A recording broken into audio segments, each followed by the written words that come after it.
Good morning, everyone. Today is Tuesday, August 25th, 2026. It's now 10 a.m.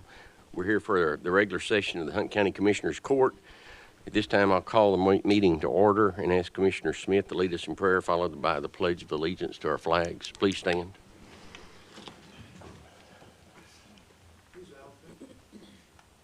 Heavenly Father, we thank you for this day. We thank you for the life and opportunities that you've given us. We ask you to make us good stewards of those things that you've provided. Give us wisdom to make decisions that are in your interest and move us forward. We ask you to let us do it all in Jesus' name, in the manner that you expect. Amen. Amen. I pledge allegiance to the flag of the United States of America and to the republic for which it stands, one nation, under God, indivisible, with liberty and justice for all. Honor the Texas flag. I pledge allegiance to thee, Texas, one state, under God, one and indivisible. Excuse me.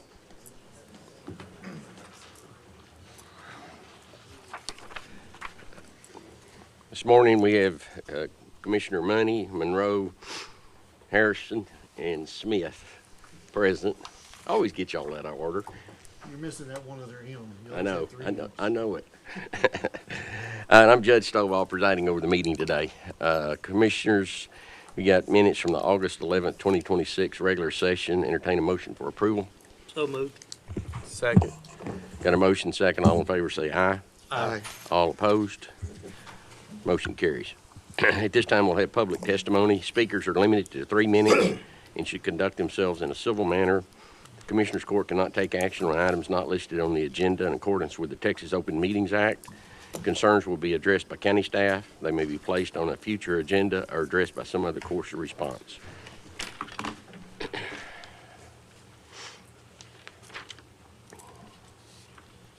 Garcia, I can't read it. Giovanni? You want to come in and speak?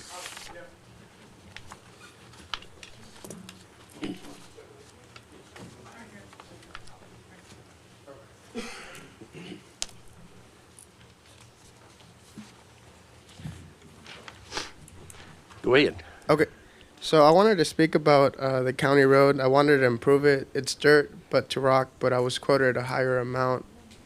I got quoted 2 years ago by Mark Hutchins, and then I wanted to improve it now, but it's much higher. So I was wondering if they could honor the price I was given 2 years ago, because on the public road 2730, and I have pictures of how bad the road is. So I've been wanting to live there for 6 years, but I haven't been able to see any progress yet. I've installed my water meter.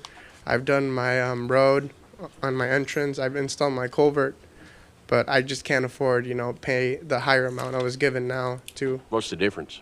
It's $5,000 more. Okay.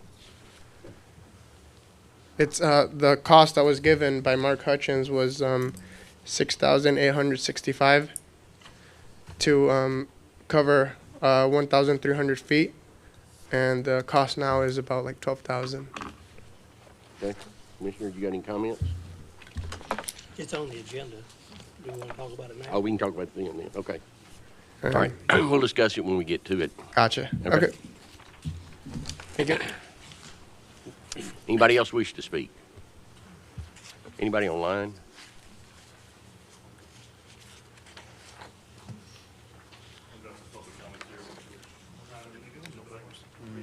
Okay.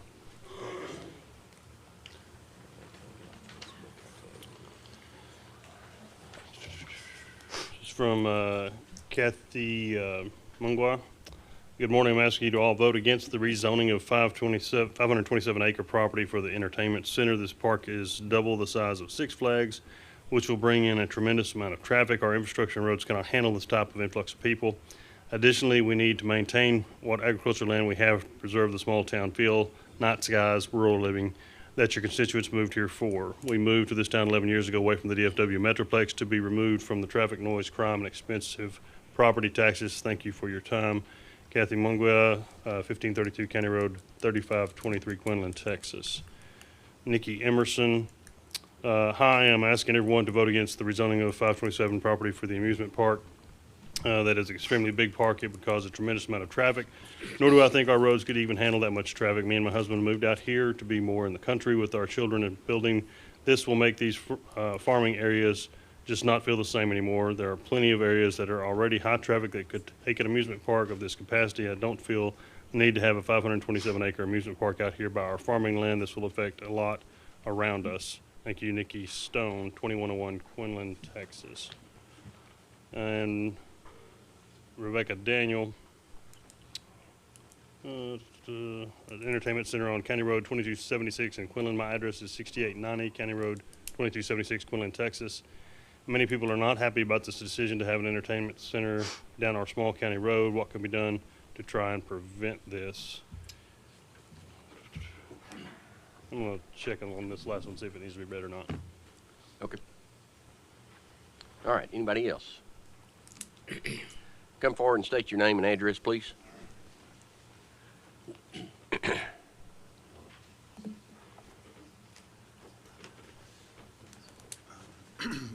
Excuse me. My name is Dennis Campbell. I live on 5055 Stewart Lane, which is right off of 2276.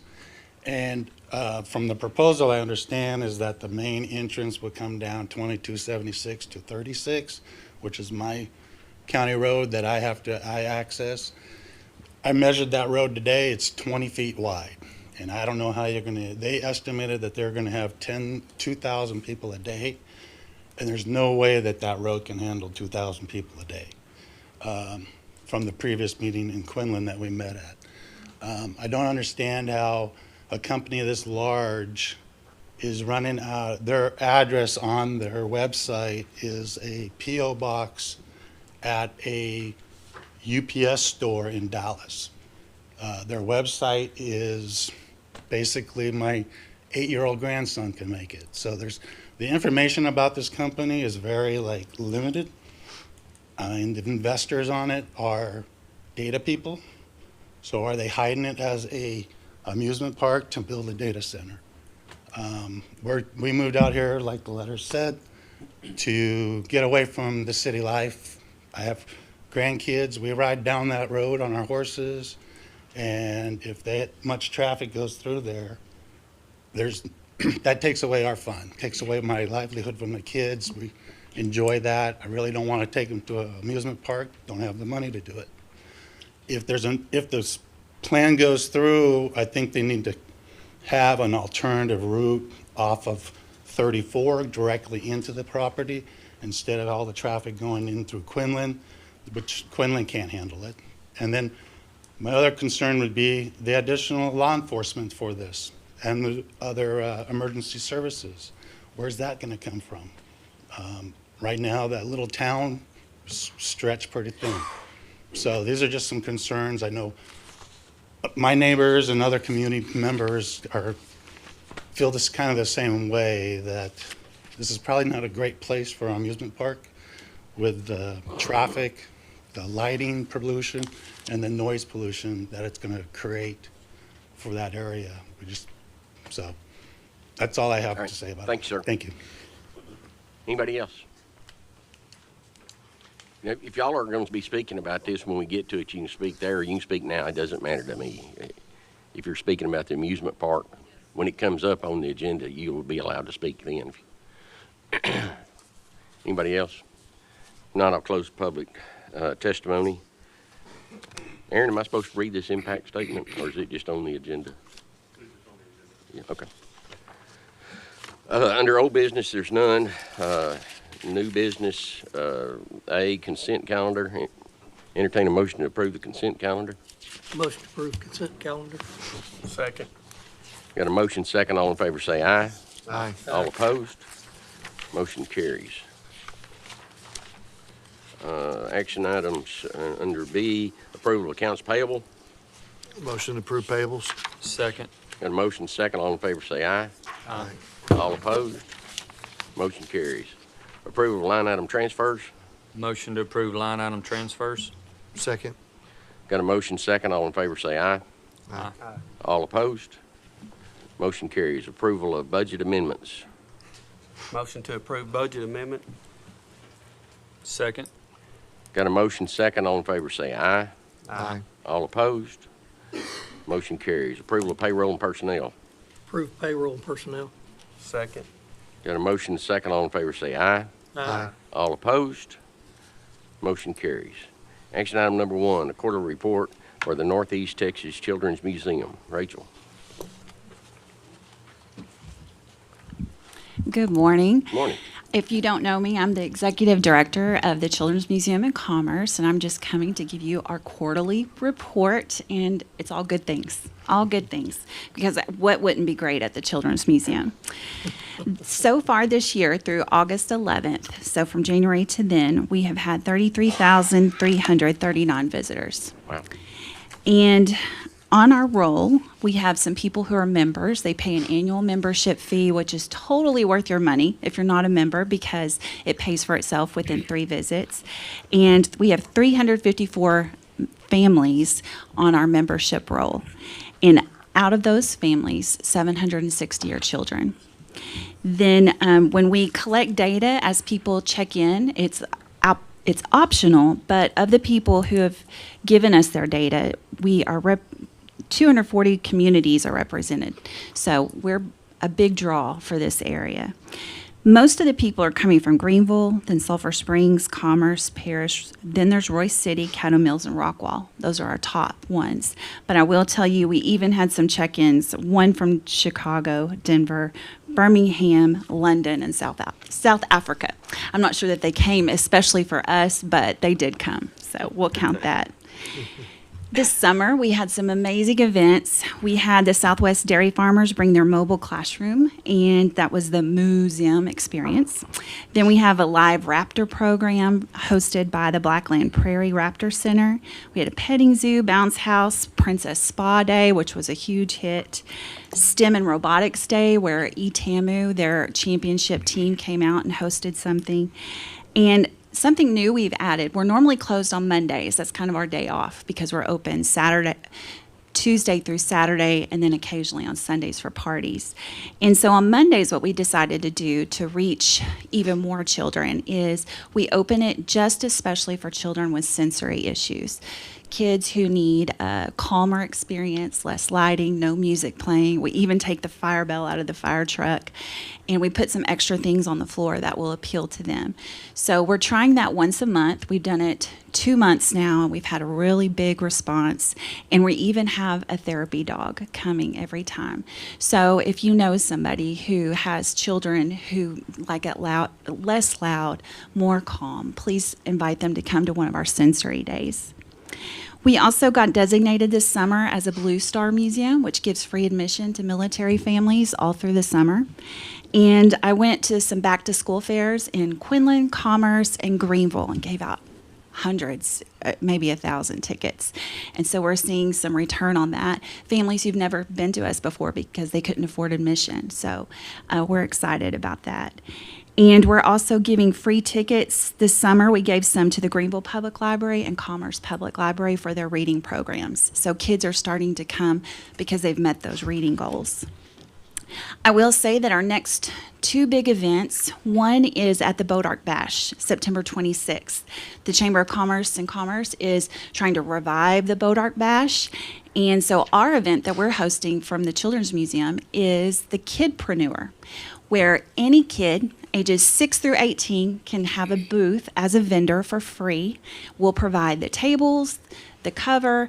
All they have to do is come with a business idea, and they keep 100% of their profits. So if you know a kid who wants to sell something, send them to our website, and I have all the information there about Kidpreneur. Also, we have an anonymous donor who is so gracious to the Northeast Texas Children's Museum, and they are saying that they will give us a matching gift up to $25,000.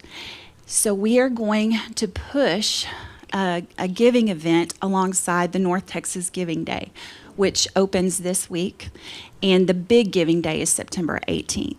So if we raise $25,000, we will get $50,000, which will absolutely help our operating budget as a nonprofit. So please spread the word.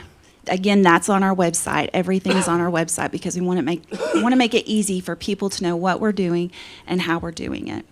So that's what I wanted to report to you today. Do you have any questions? As always, Rachel, thank you for what you Yes. do for the kiddos. We have a great amusement park right there in Commerce. That's so, right. Yeah, everybody That's can right. enjoy it. And again, thank you very much for what Thank you do you. for the kiddos. Appreciate it. All right, entertain a motion for approval. So moved. Second. Got a motion second. All in favor say aye. Aye. All opposed? Motion carries. Action number 2, resolution to designate the South Sulphur River Bridge, State Highway 34, 1.3 miles south of the Wolf City, Texas city limits as the Vietnam Veterans Memorial Bridge. Bush, you want to read the proclamation for us? Yeah, thank you, Resolution? Judge and Commissioners, and good morning. My name is Brian Creed. I'm actually the nephew of Okay. of Uncle Butch. He could not be here today, and he did provide me a statement to read and the resolution to read as well. So I'm going to read this to you. Oh, my Lord. I am Brian Creed from Wolf City. I'm here this morning to stand in for my Uncle Samuel Butch Creed, to present a resolution for the naming of Highway 34 Bridge. My uncle had to cancel his plans to be here at the last minute and asked me to stand in for him, and he sends his apologies. So I'm here representing my uncles Butch and Jimmy Tom Creed, who graduated from Wolf City High School, together with a cousin, Jimmy Ray Creed, a Purple Heart recipient from Celeste, Texas, all of whom were in the Vietnam at the same time in 1968. Jimmy Ray was severely injured in the 1968 Tet Offensive. On their behalf, and on behalf of dozens of young men from Wolf City and North Hunt County communities, I'm representing a resolution honoring these Vietnam veterans who served boots on the ground in Vietnam and also around the world in the 1960s and the 70s. This resolution asks that Texas Highway 34 Bridge south of Wolf City over the South Sulphur River be designated the Vietnam Veterans Memorial Bridge. When my uncles and many others left for military service in the war, they crossed that bridge on 34. When they came back home, they crossed this bridge as well. However, they were not the same young men they were when they left. Their experience in the war changed them. Unfortunately, they lost friends and casualties in the war. 58,220 young men and women did not come home.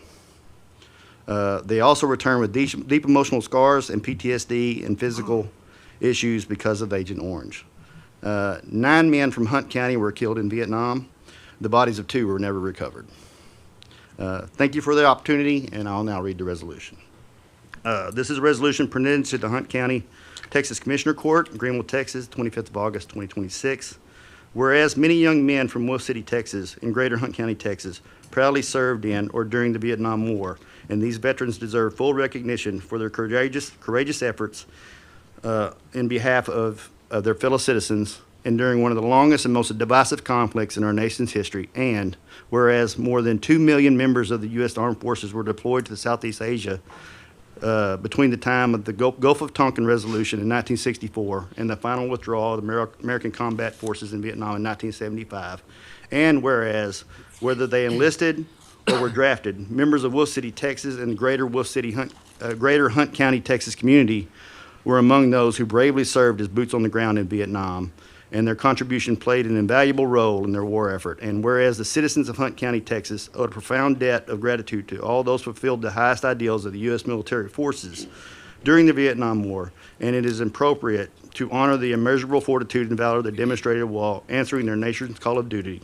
Now therefore be it resolved that the Hunt County, Texas Commissioners Court hereby honor Vietnam veterans of Wolf City, Texas community and the Greater Hunt County community for their distinguished service by extending heartfelt appreciation for their commitment to the defense of our nation by petitioning TxDOT, the state of Texas, to designate the South Sulphur River Bridge on State Highway 34, 1.3 miles south of Wolf City, Texas, city limits, as the Vietnam Veterans Memorial Bridge. Furthermore, that such petition includes a request for a standard memorial sign to be placed at the entrances of the bridge with the lettering Vietnam Veterans Memorial Bridge. Thank you. Thank you. Commissioners, got any comments? Brian, as an Army veteran, I appreciate you and your family for remembering these Vietnam veterans, something that we don't need to ever forget about. So thank you for bringing this forward and trying to get this passed. All right, of course. Standing. Thank you. Anybody else? All right, entertain a motion for approval. So Motion to moved. approve. Second. Got a motion second. All in favor say aye. Aye. All opposed? Motion carries. Action, excuse me.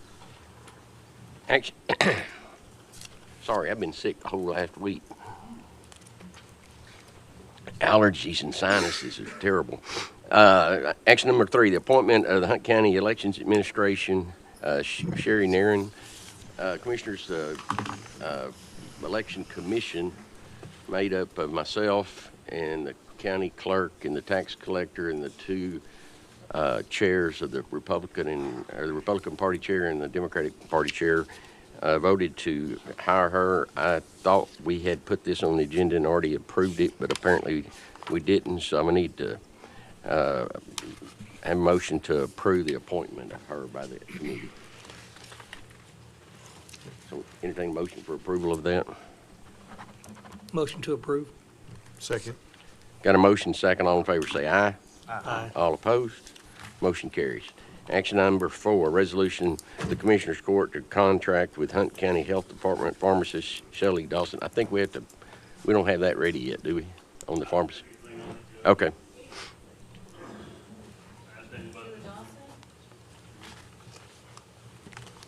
We do have it?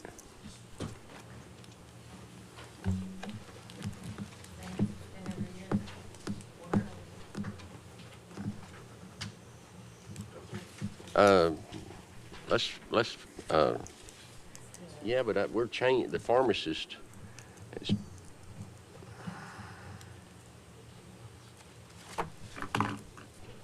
Buddy, is she one of the employees in the jail? Yes.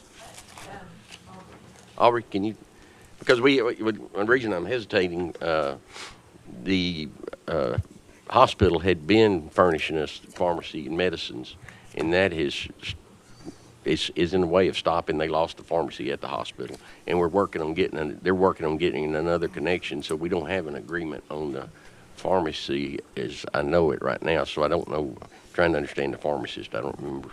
This contract is for our health clinic. Oh, it's for the health clinic, okay. Yes. She is paid from Fund 25, and what it is the health clinic has to have someone who kind of monitors their vaccines and has the license and comes in every so often, and that's what this is for. It's to continue it, and we do a contract every year or 2 years, but it's to remain in compliance with our grant and to make sure that our health clinic Okay. is good. And that's, the state furnishes the medicine to us, right? Yes, As and we part of that also grant have, is we get the medicine from them? yes, and also our travel vaccines. So just all vaccines within the All right. health clinic. Thank you for straightening me out. No problem. Huh?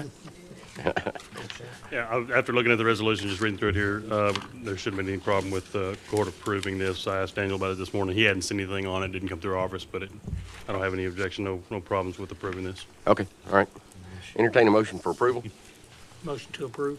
Second. Got a motion second. All in favor say aye. Aye. All opposed? Motion carries. Action number 5, the request to enact a burn ban for Hunt County. As y'all know, I had the authority to put a burn ban in effect last week, but my authority only goes 7 days. And as far as I know, we still need to extend that do we have to put a time limit on it, do you know? Or It's usually for 90 days. 90 I think days. the only issue we had last time is once we put one on, it started raining, and we couldn't lift it until it come back through court. And I think it got reworked where the judge could lift it. Is that correct, Aaron? David, you know? Yes? Y'all are shaking your head, yes? Okay. Okay. All right, so I entertain a motion to enact a burn ban for 90 days with the county judge having the authority to lift it in the event of the situation changes. Motion to approve. Second. Got a motion second. All in favor say aye. Aye. All opposed? Motion carries. Action number 6, just appraised SAAS services order form for auto indexing for a contract item from November 1st, 2026 through October 31st, 2027 at $54,075. License fee out of Fund 81-611-0300-2340. Becky, you need the standard deal, isn't it?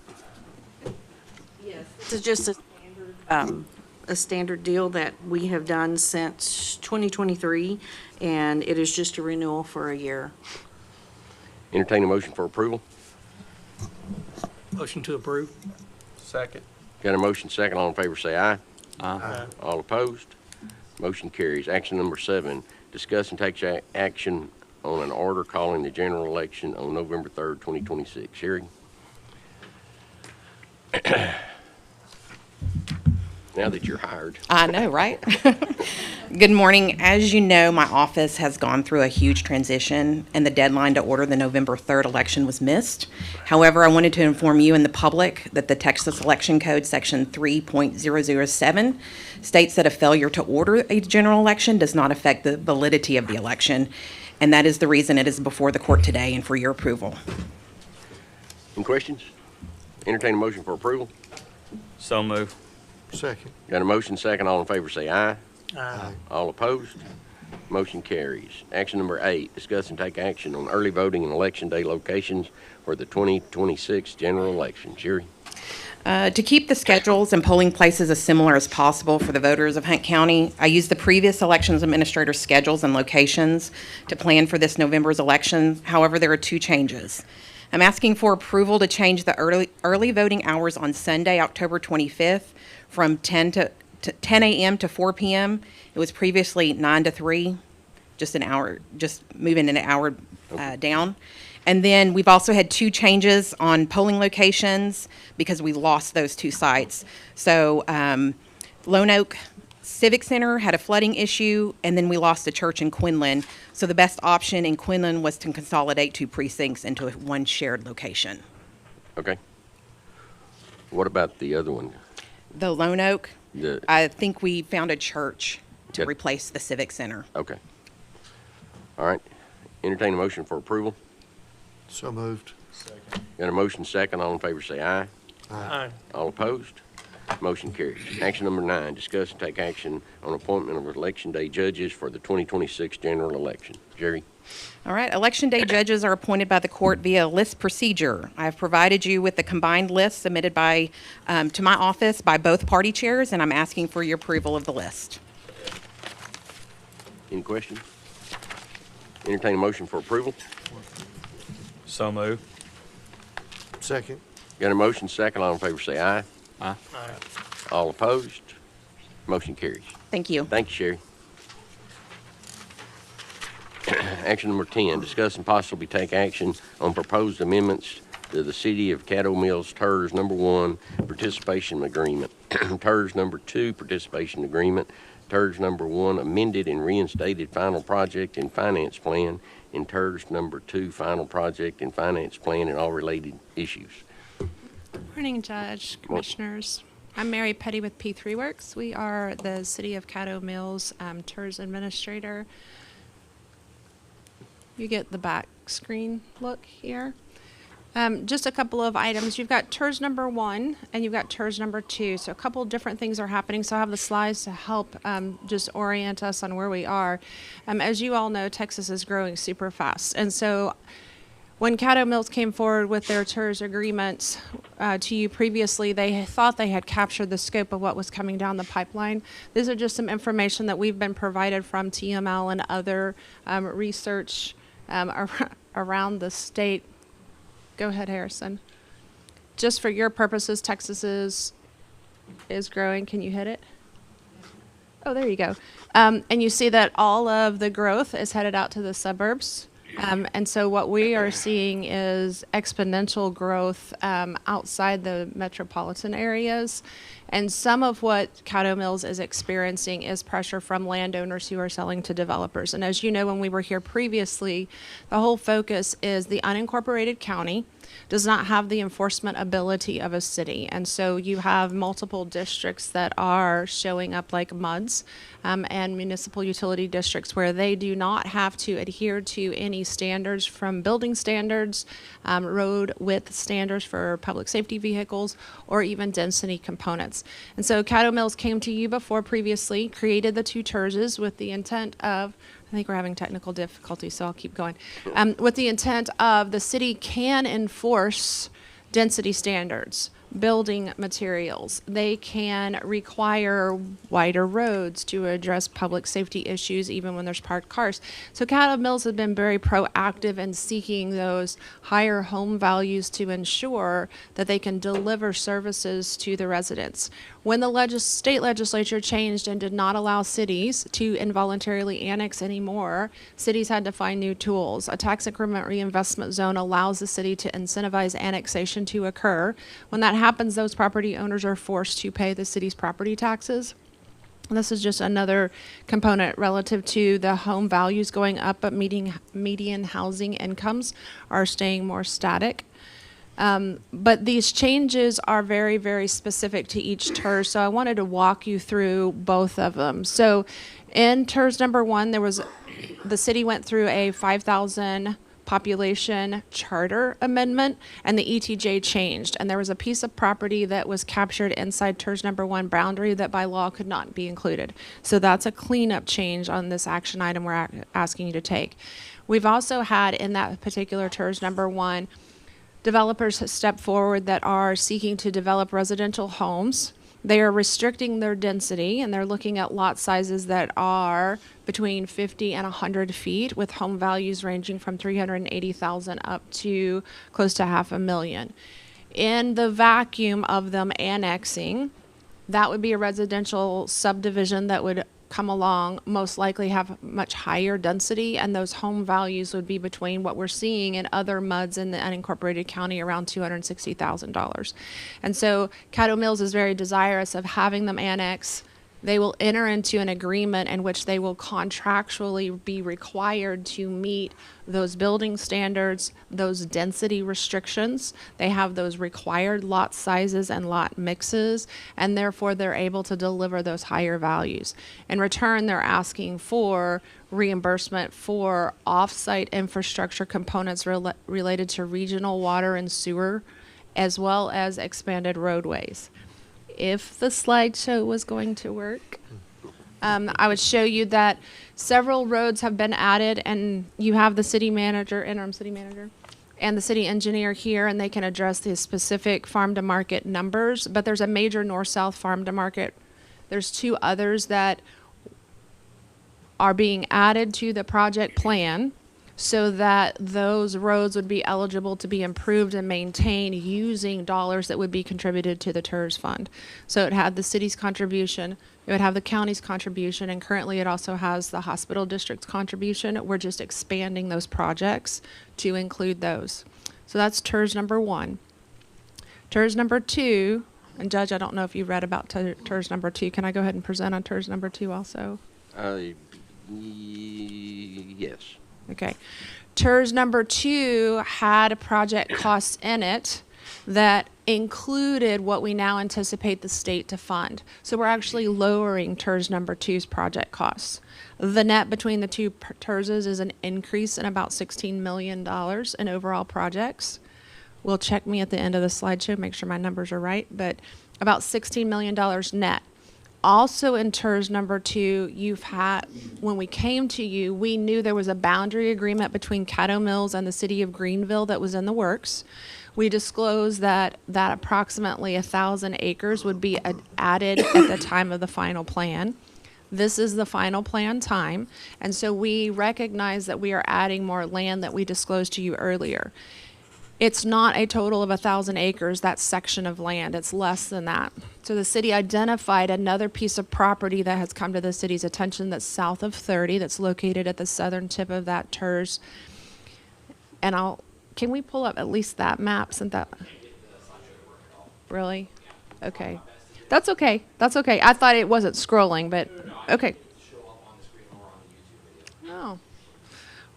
On the south side, south of 30, there is a very large piece of property that is anticipated to develop.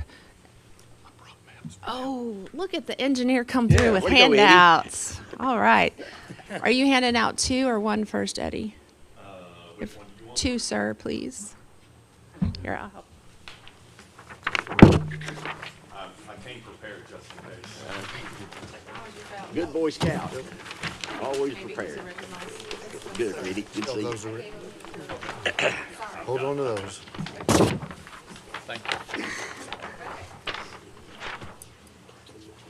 Okay, so if you orient your map to where the red is on the right-hand side, and so the piece of properties that we already disclosed to you the first time we came through with the participation agreement, those are located in the northeast. Thank you, Eddie. Northeast, those were the properties that we already anticipated that were subject to the ETJ boundary agreement with the city of Greenville. So those are part of your participation agreement at the approval of the final plan. The piece of and this was less than the anticipated 1,000 acres. So down south, you have another piece of property that is just south of 30 that has come to the city's attention, and it's that piece of property that the city is desirous of adding into the boundaries, bringing the total amount, the north property plus the south property, to about 1,040 acres. The original contemplated request of you last time was to add an additional 1,060 acres. And so this is just a little bit smaller than that. The location was different for about half that acreage. So we wanted to make sure we brought that to your attention as well. So this TERS number 2, cost lowered. We added the land we expected. It was less than 1,000 acres. And so there was another piece of property we wanted to go ahead and add in, and that's the piece on the south. So the action before you today is a request from the city to, on TERS number 1, amend your participation agreement to add additional project costs, to correct the boundary, to remove the land that should not be in there, and to add particular projects specifically to a development that will have significantly higher value that has already entered into agreement to annex. That'd be great. Eddie's handing out TERS number 1 also, so you have that. And so I'll pause right there so you guys can get it.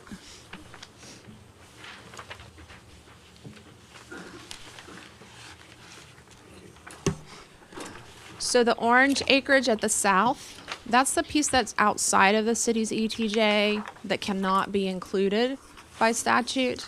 And so that's the piece we're removing. And then the other parcels in red that are on the eastern portion of the property, those are the properties that are either already under an agreement with the city subject to the county participation, or in negotiations waiting to see the outcome of the county's participation that would be new land added. And then did you give them the map plus this whole set? Okay. And so on page 2 of the TERS number 1, those are the new, all of the roadway and water and sewer projects. And if you remember, I mentioned to you, there are several farm to markets. That major north-south farm to market is a new ad that is one of the significant ads.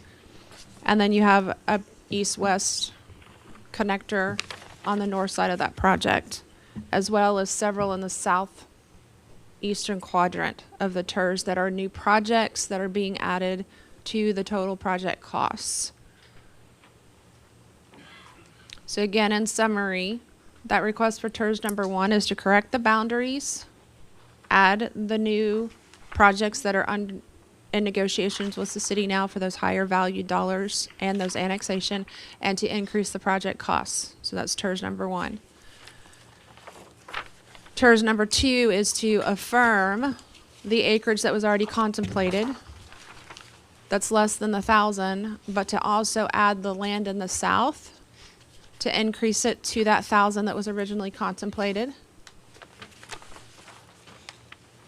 And then lower the project costs in TERS number 2 for a net impact between the two TERSs of overall project cost increase of $16 million.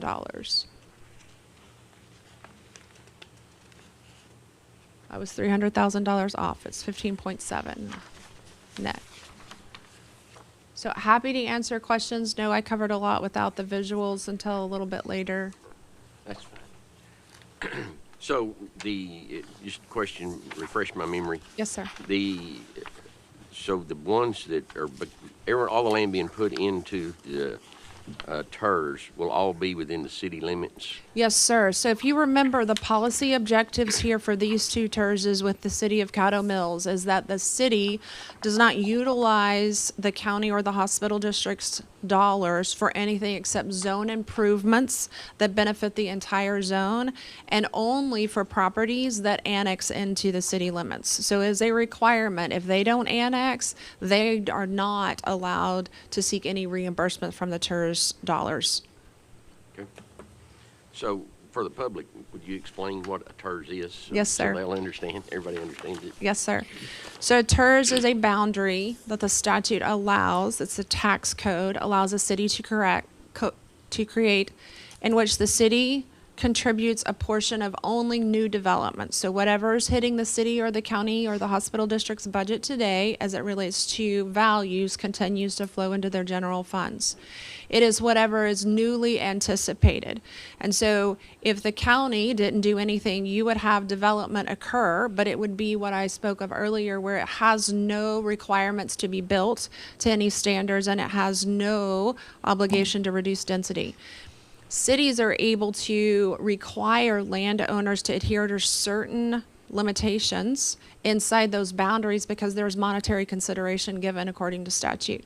And so a TERS boundary gives that vehicle or that tool for the city to enter into those agreements with landowners to force them to annex, so it requires them annexation and in return for them getting reimbursed for roads, water, sewer, drainage improvements that benefit the zone. The city has some dollars available. They sought the county to help participate and provide a portion of their increment, as well as the hospital district. And so the county would get some dollars, 50%, and the county would keep 50% of their dollars of those newer, higher values. And the city would use it only in the manner outlined in these agreements to improve roadways that will ultimately come off of the city's books. So the city's not maintaining them because they're required to annex. Those roads go into the city's responsibility to maintain. So the point, he made the point I was wanting the public to know is that we're paying back 50% of the tax revenue to the county back into the TERS so they can reimburse the developer for the improvements that were being made at their expense. Correct. And when we voted for this, the benefit to the county was the city's taking a lot of our county roads over that will now be in this. So it's saving us money by not having to make improvements to those roads. So it's really a benefit for the county. And it also helps Caddo Mills out, we hope, to control their growth and make good quality growth in that area. So I think it's a win-win for everybody. Yes, sir. And to make sure, I always oversimplify things, but with the TERS, you have a standard for the development. Without the TERS, there's not a standard to be built in the county. Yes, sir. The county does not have zoning authority or enforcement authority of codes. Yes, sir. So this gives you that in an agreement with the developers. It gives the city the ability to co-incentivize and it requests that those developers annex in return for reimbursements, and those developers are all seeking reimbursements. You know, a classic example for the public is out on I-30 right now where the new movie theater went in, the Cinemax. That's in a TERS, and that's part of the reason we got some of that in that area, all those restaurants and all, is because that is a TERS area, and we're getting the city of Greenville County and hospital all getting benefit of that. Our tax dollars, we were getting no tax dollars because it was all in ag use, so we got no tax dollars. Now we're getting at least 50% of quite a bit of money, so it works out good for us. Yes, sir. One thing I like about the TERS is because it gives us a little bit of teeth since the state limits us so much on what we can't do. And putting these into the city, like you were saying, gives them some control, you know, the lot size, the density, things of that nature, what they require on the roads and different things like that, the health and safety of our citizens. So I'm for the TERS. I like it. So. Yeah, it's not costing the taxpayers anything. It's not like we're using our money to help fund this or anything like that. No, that's true. I'm happy to participate in this. Yes, sir. Thank you. All right. So, Aaron, help me out a little bit on the agenda. we approve 10 based on the presentation, and she went ahead and did, all three of these can be done now without any further Right, participation. they're all in 10. The only thing I would like to advise is, this is a business decision for the county to make more than a legal decision. Other than the way the proposed resolutions are right now, they're tentative on approval by the city on the 28th. So we might want to form the motion and as a subject to the city council's Caddo Mills approving on the 28th and giving the judge the authority to sign. On all three of them? Yes. Okay. All right, Commissioners, I entertain a motion to approve action number 10 with the provision that the city of Caddo Mills approves it also. So moved. Second. Got a motion second. All in favor say aye. Aye. All opposed, motion carries. Action number 11, discuss and possible action on resolution expressing the Hunt County Commissioners Court support for the proposed high-impact facility decommissioning and financial assurance act related to decommissioning requirements and financial assurances for certain high-impact facilities, including data centers in the unincorporated areas of the counties, and providing civil penalties, and authorizing the county judge to execute and transmit the resolution to members of the Texas legislature and appropriate officials. So, yeah, agenda item 11 is some of the proposed legislation that the county wanted drafted and considered. As far as decommissioning the Financial Assurance Act, this bill fixes gaps in legislature has already closed 3 times for wind, solar, and battery facilities that all have to post security to take themselves down when they're done, when the facility closes down. Data centers currently don't have that same requirement. The law runs through landowner lease, and the data center that owns the dirt, owes that duty to no one because they're not leasing, they own. The bill makes the obligation run to the host county and with an independent cost estimate with a bond, letter of credit, or escrow behind it. It only reaches new facilities and major expansion. It doesn't touch the Public Utility Commission, ERCOT, or TCEQ, and it isn't zoning, which the county doesn't have the authority to do. It just makes sure Hunt County taxpayers never inherit a concrete slab or a cleanup bill or an empty shell building once one of these projects goes defunct or ceases to exist. We recommend the county approve it and send it to the delegation. Any questions? No, sir, just a reminder, these are things that, as we go through this, every time the attorney's office is doing a great job keeping up for each court so that we have more of these to submit. The whole purpose is to identify those things that, whether it was the court, whether it was the citizens, or things we've learned along the way, to create legislation, could go on to try and get Austin to address those items. That's the intent of this and the other item as well. Entertain a motion for approval. So moved. Second. Got a motion second. All in favor say aye. Aye. All opposed? Motion carries. Action number 12, discussion and possible action on resolution expressing the Hunt County Commissioners Court support for the proposed covered facility noise and lighting performance standards act related to the authority of a county to adopt noise and outdoor lighting performance standards for certain high-impact facilities, including data centers in the unincorporated area of the county, and providing civil penalties, and authorizing the county judge to execute and transmit the resolution to members of the Texas legislature and other appropriate officials. So likewise, another requested or proposed litigation. Bill gives us something that we don't have today, the authority to set objective noise regulations, noise and lighting limits for large facilities in unincorporated areas of the county, measured like at a property line for a home or a school or a church. It's enabling only, doesn't require the county to do anything.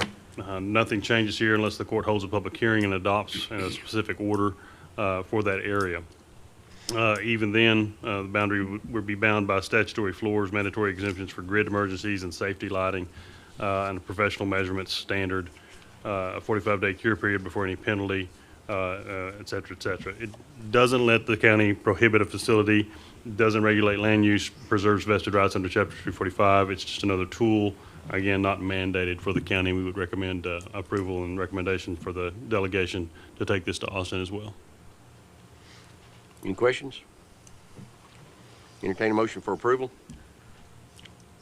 So moved. Second. Got a motion second. All in favor say aye. Aye. All opposed? Motion carries. Action item 13, discuss and possible take action on the upgrade of County Road 2730.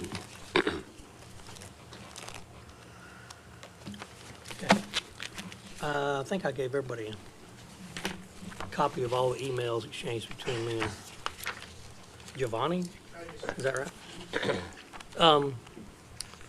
So, looks like 2 years ago, roughly, it was right at 2 years ago, Mark priced it.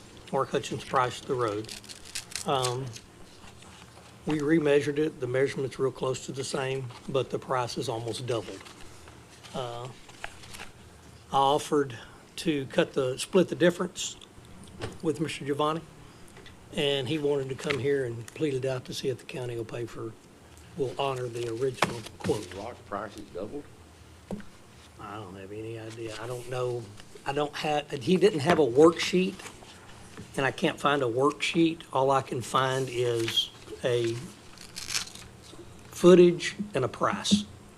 So I don't know how he figured it. I'm running blind on what Mark done, so I have no idea. So you don't, how thick did you calculate it to be? I didn't bring it with me, but I think it's 6 and 3, I think. 6 base, 3 top.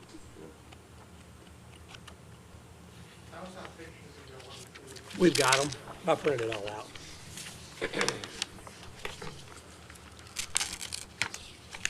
Well, obviously, prices have gone up. You know, when we do escrows, at least in my precinct, they usually are only good for a year. Prices go up, bids come in, everything changes.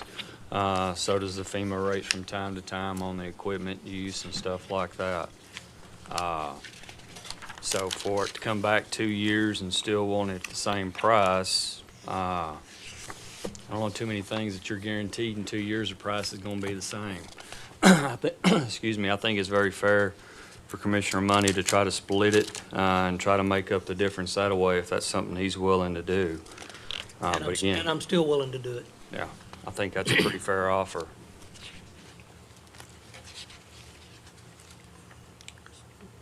I'm leaving to you three.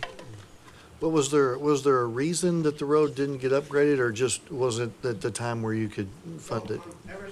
Come on up to the mic. So ever since I purchased a property, it was 6 years ago, and I've significantly tried to improve it by installing the culvert, doing the dirt road for myself, and then installing the water meter. I installed on 2022. I expected, some changes, but it's still dirt, so it's hard for me to put a mobile home or live there, since I've been wanting to live there and have the dirt road not. Why did you expect changes to the road? Because I've improved it, so I was hoping if I did those improvements, I would, eventually the county would see or something. They would, make progress, because there's no houses there, and the neighbor next to me, I went and I even asked him if he would be able to help in during the 7,000 quote, and he said no. And then I asked other neighbors, and they said no, just because the road doesn't really benefit other people in there, and I can't afford to pay $12,000 out of my pocket to fix the county road. I can try and afford $7,000, but $12,000 is a significant amount for me. Unfortunately, as you develop and improve your property, that doesn't necessarily get you an upgrade to the road. I have to agree with Commissioner Harrison. The costs have gone up. I mean, that's the unfortunate part on every commodity that we have today. I think I'll stand with the idea of splitting the difference, being fair, at this point. Expensive, but fair. Yeah, since it's a county road, I understand, I was just trying to look for help, just how, we pay property taxes. Hopefully that could help us out as well, as far as fixing it, Yeah. Yeah. My opinion on it is it was quoted way too cheap when it was first quoted.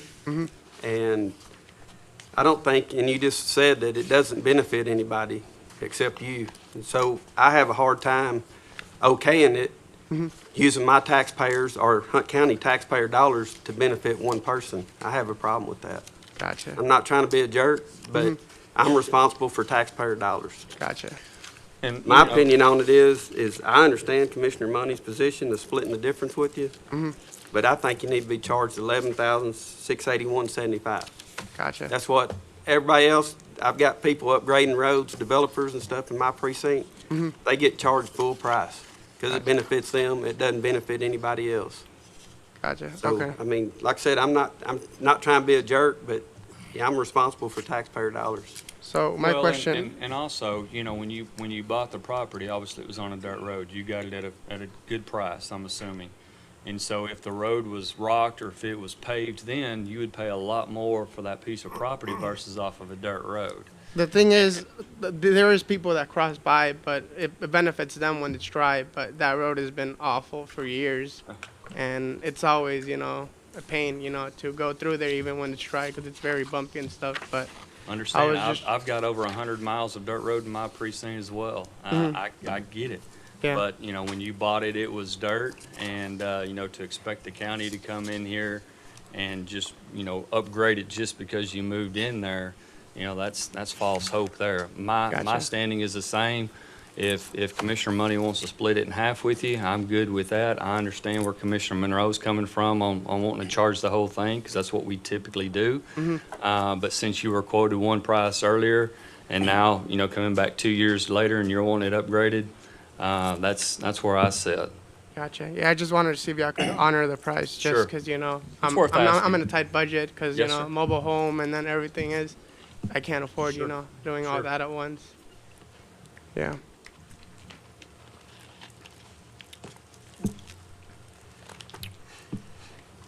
So, if, my understanding, if you cut that in half and split the difference with him, are you gonna be able to pay that and get it done now, or is this gonna come up again in another year or two? I don't have the numbers in front of me. What was it? Was it 11,000 was the split? I have a screenshot previously. Or was it 9,000? It was 12,000. I don't have a copy of that particular, how much? 12,000? The difference is 4,800. 16.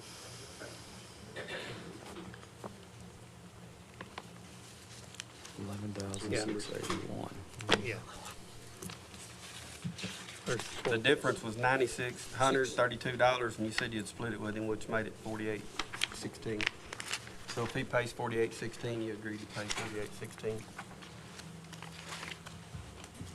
So it was 16. We're splitting the 48, Yeah, deducted, yeah, 4,000 off of it, which made it almost 12,000, yeah. You'd be splitting the 48 is what you're splitting, right? The difference, yeah. Yeah. Because 6850 was the original. Now it's 11.6, so that's 48.16, so it'd be $2,408 that you would be absorbing. and Plus, you'd be- plus is 6, so it's not Plus the right at 6, 9,000. absolutely, yeah. Okay. So what would be the total cost to? I'll do it for 9,500. And that's quite honestly And that needs to be within a certain period of time, within 6 months or a 6 year. months. Yeah. Yeah, and that's doing it for, we're losing money hand over fist on that deal. But it's, And that would, you know, it would take care of, you know, any expenses as far as repairing and stuff like that, you know, since. yeah, we'll prepare the road, then we'll put the base, then we'll put the top road. We do all that, you don't have to do anything, Gotcha, okay. okay? Sounds But good. from this date, that's 6 months, 6 months. yeah. okay? Gotcha, okay, And the money would have to be in escrow, and that's good. uh-huh, Understood. Thank you. okay? Fair enough? Yes, sir. Okay, When does the money have to be in escrow by? before the 6 months, before the end of 6 months. Before 6 months? That'll give him enough time to come up with his money. It's Okay, actually yeah. going to bridge another fiscal year, just making sure we're all on the same page. I'm still gonna honor it. So what he's saying, so you understand, is next month is the end of the fiscal year. Then we do new bids on rock. The rock may go up, it may go down. Changes up. Gotcha. You understand what I'm saying? Thank you, sir. So don't dally. Okay. Thank you, sir. All right. Appreciate it. Uh-huh. All right, so I guess I entertain a motion for approval of, how much money was it? 9,500? Do you want to approve it? Because we're not doing it yet. He's got to come up with the money. I didn't know if you were gonna approve it, so if he gives us the money, you don't have to bring it back and wait. Document the number. Okay. And that it has to be received within If 6 it's months or it's not valid. $9,500 and it has to be done within 9,500 6 for months. 6 months. Money has to be in escrow, and I make that in the form of a motion. County Road 2730. 30. Second. All right, got a motion second. All in favor say aye. Aye. All opposed? No. Motion carries. Action item 14, the request for permission to install a single-phase overhead distribution line approximately 2 foot inside the north and south right-of-way line of 1042 in Precinct 1 under normal stipulations. Make a motion to approve under normal stipulations. Second. Got a motion second. All in favor say aye. Aye. All opposed? Motion carries. Tell you what I'm gonna do. Let's skip down. We've got several of these. Let's skip down to number 25. Following a public hearing, a change of zoning from agricultural district to PD planned development of approximately 527.226 acres located at 8293 County Road 2276, Quinlan, Texas, for the purposes of creating entertainment center in Precinct 2. Okay, is anybody here who's gonna talk to us about it? Besides Brian? You the lucky one? And he just stepped out for a second, and he'll be right back in, so I'll give you an introduction on it. Here he comes. Dream Entertainment Labs contacted me a while back about this project, and we've been working through the details and legalities and everything surrounding the project. It is currently affected by the Lake Tawakoni Zoning Commission zoning ordinance. It's within a mile of Lake Tawakoni take line. The property is currently zoned A for agriculture. Obviously, anything other than an agricultural use cannot go on agricultural property, so we began looking at the project itself and what the best designation would be for it moving forward. Commercial designations are pretty broad in what they allow. They allow a lot of things to come in. So we decided to go with a planned development. And what this does is this limits the development to what is presented. It limits the development to be only an entertainment center. Any change or variance from the development plan would require another situation like this, a whole other process to notify the public and bring it back before the zoning commission and bring it before the commissioner's court. I know that there's speculation floating around about this being a data center or a battery storage or something else. That would require further approval. This planned development would limit this property, the 527 acres subject to the PD. It would limit it to being an entertainment center only.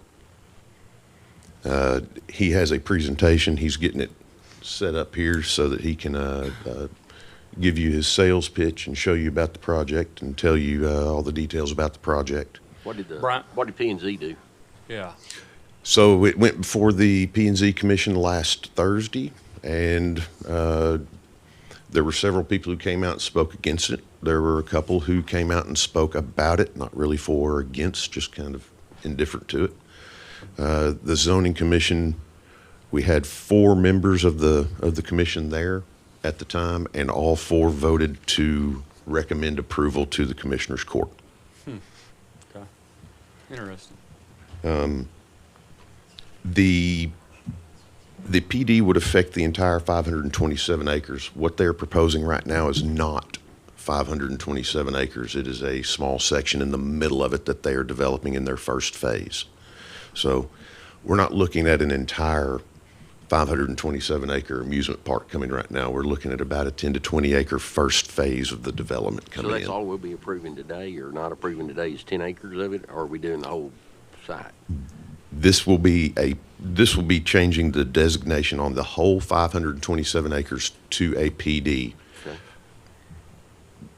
once they expand the site that they're developing now, it'll come back through for another permit, not for a zoning change. It'll come through to expand their permit to their next phase or their. Whatever phase they're. going to. Whatever they're going to do next. And the same plan development guidelines for phase 2, 3, 4 would be the Same same. pl- It has to be an entertainment type expansion. Same thing for the entire 527 acres. It cannot be anything more than an entertainment venue, parking or what have you. But it has to be involved with the entertainment venue. It cannot be varied from that.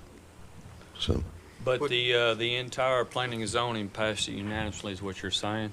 the four members that were present did vote yes. Okay.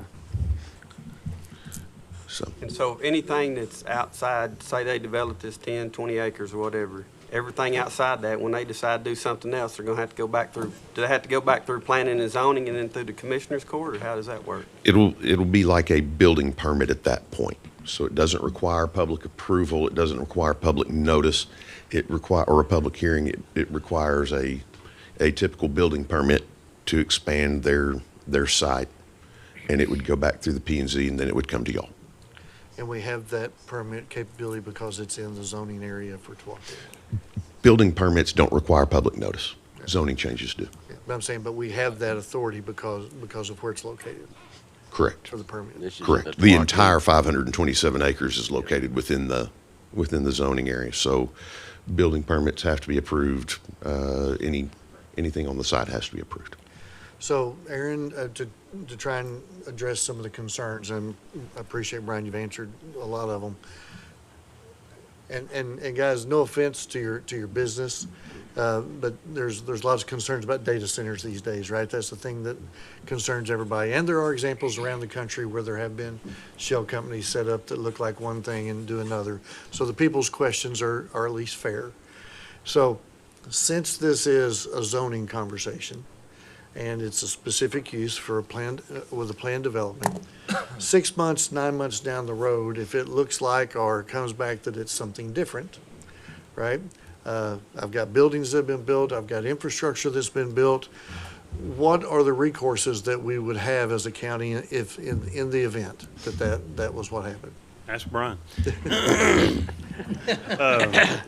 Brian is the resident expert, to use that term, on the planning and zoning that's statutory in nature by the legislature for certain areas of the state, including around Lake Tawakoni planning and zoning area. But in that, if it's still posted on the website, I believe, and it's been updated, it has actual teeth. It has where you can actually prosecute for violations. And so if somebody does something in an area that's been zoned as planned development that is not in accordance with what that requires as far as what planned developments are or allows for planned developments, then those things can be prosecuted through the district attorney's office. Including stop construction? Correct. Any kind of injunctive relief is available statutorily. Okay. So the words proposing to create an entertainment center, that's enough to say if they do something else that we could shut them down? Again, I have to read a little closer into the planning and Okay. zoning agreement there, but there's a lot of different uses in there. There's about 3 pages worth of uses in the planning and zoning, Lake Tawakoni planning and zoning agreement. So they're very finite and they are all defined. And so again, Brian has figured out that planned development is probably the best use. And so if they get outside of the bounds of that, then you can shut it down.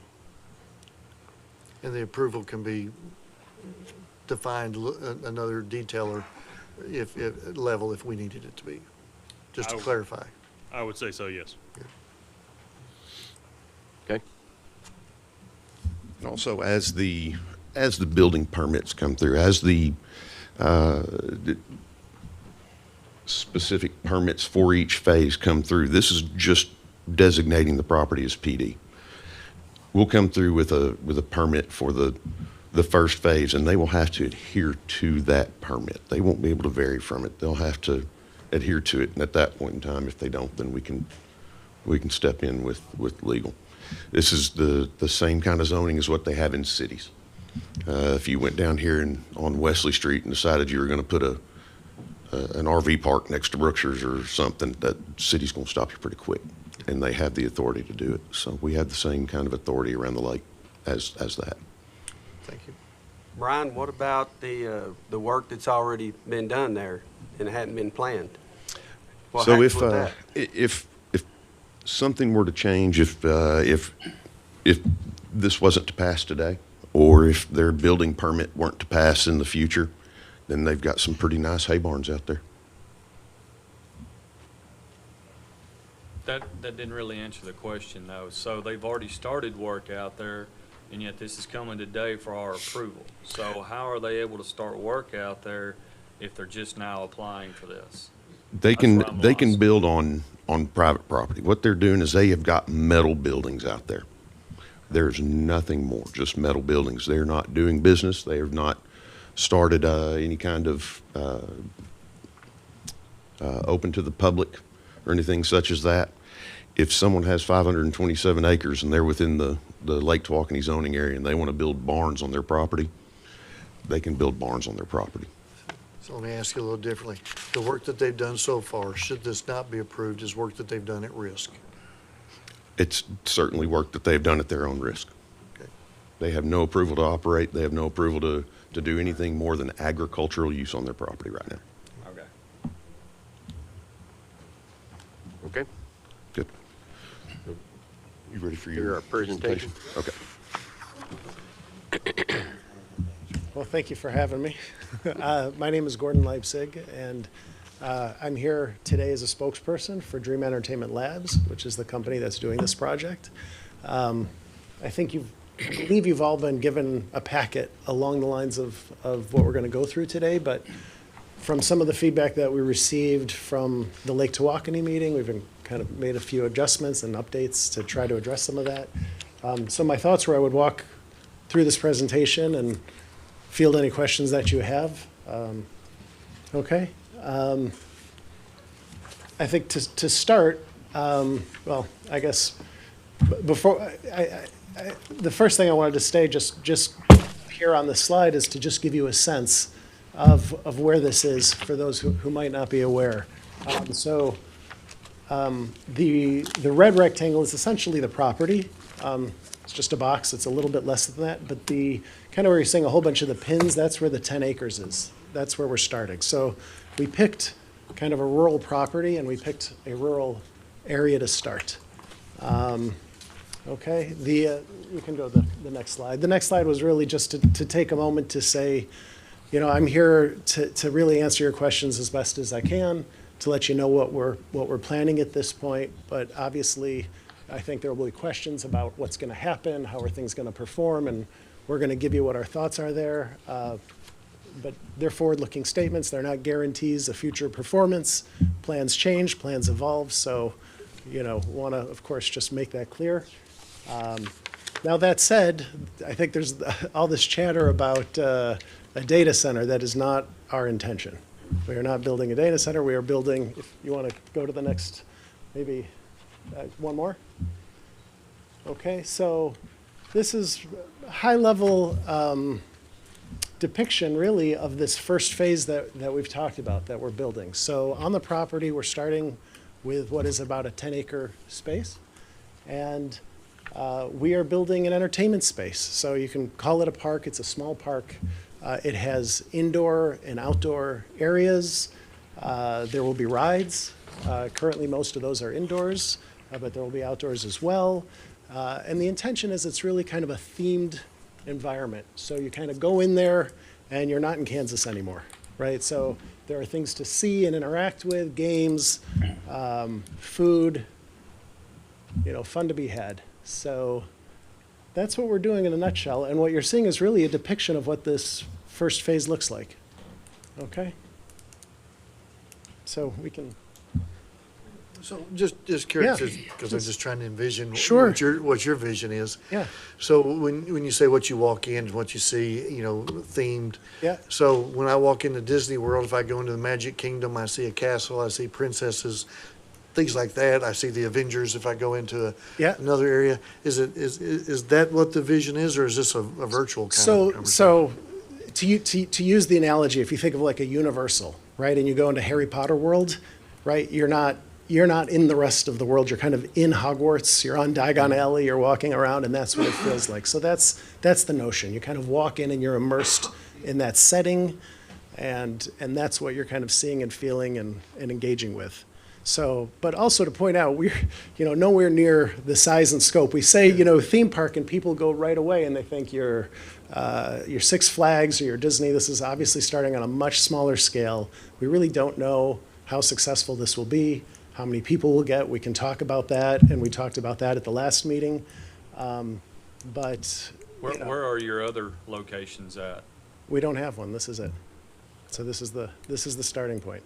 So what you can see here, this is a zoomed in area of the property, right? And really just to point out that we're really kind of over in the northeast side of where everything is to start.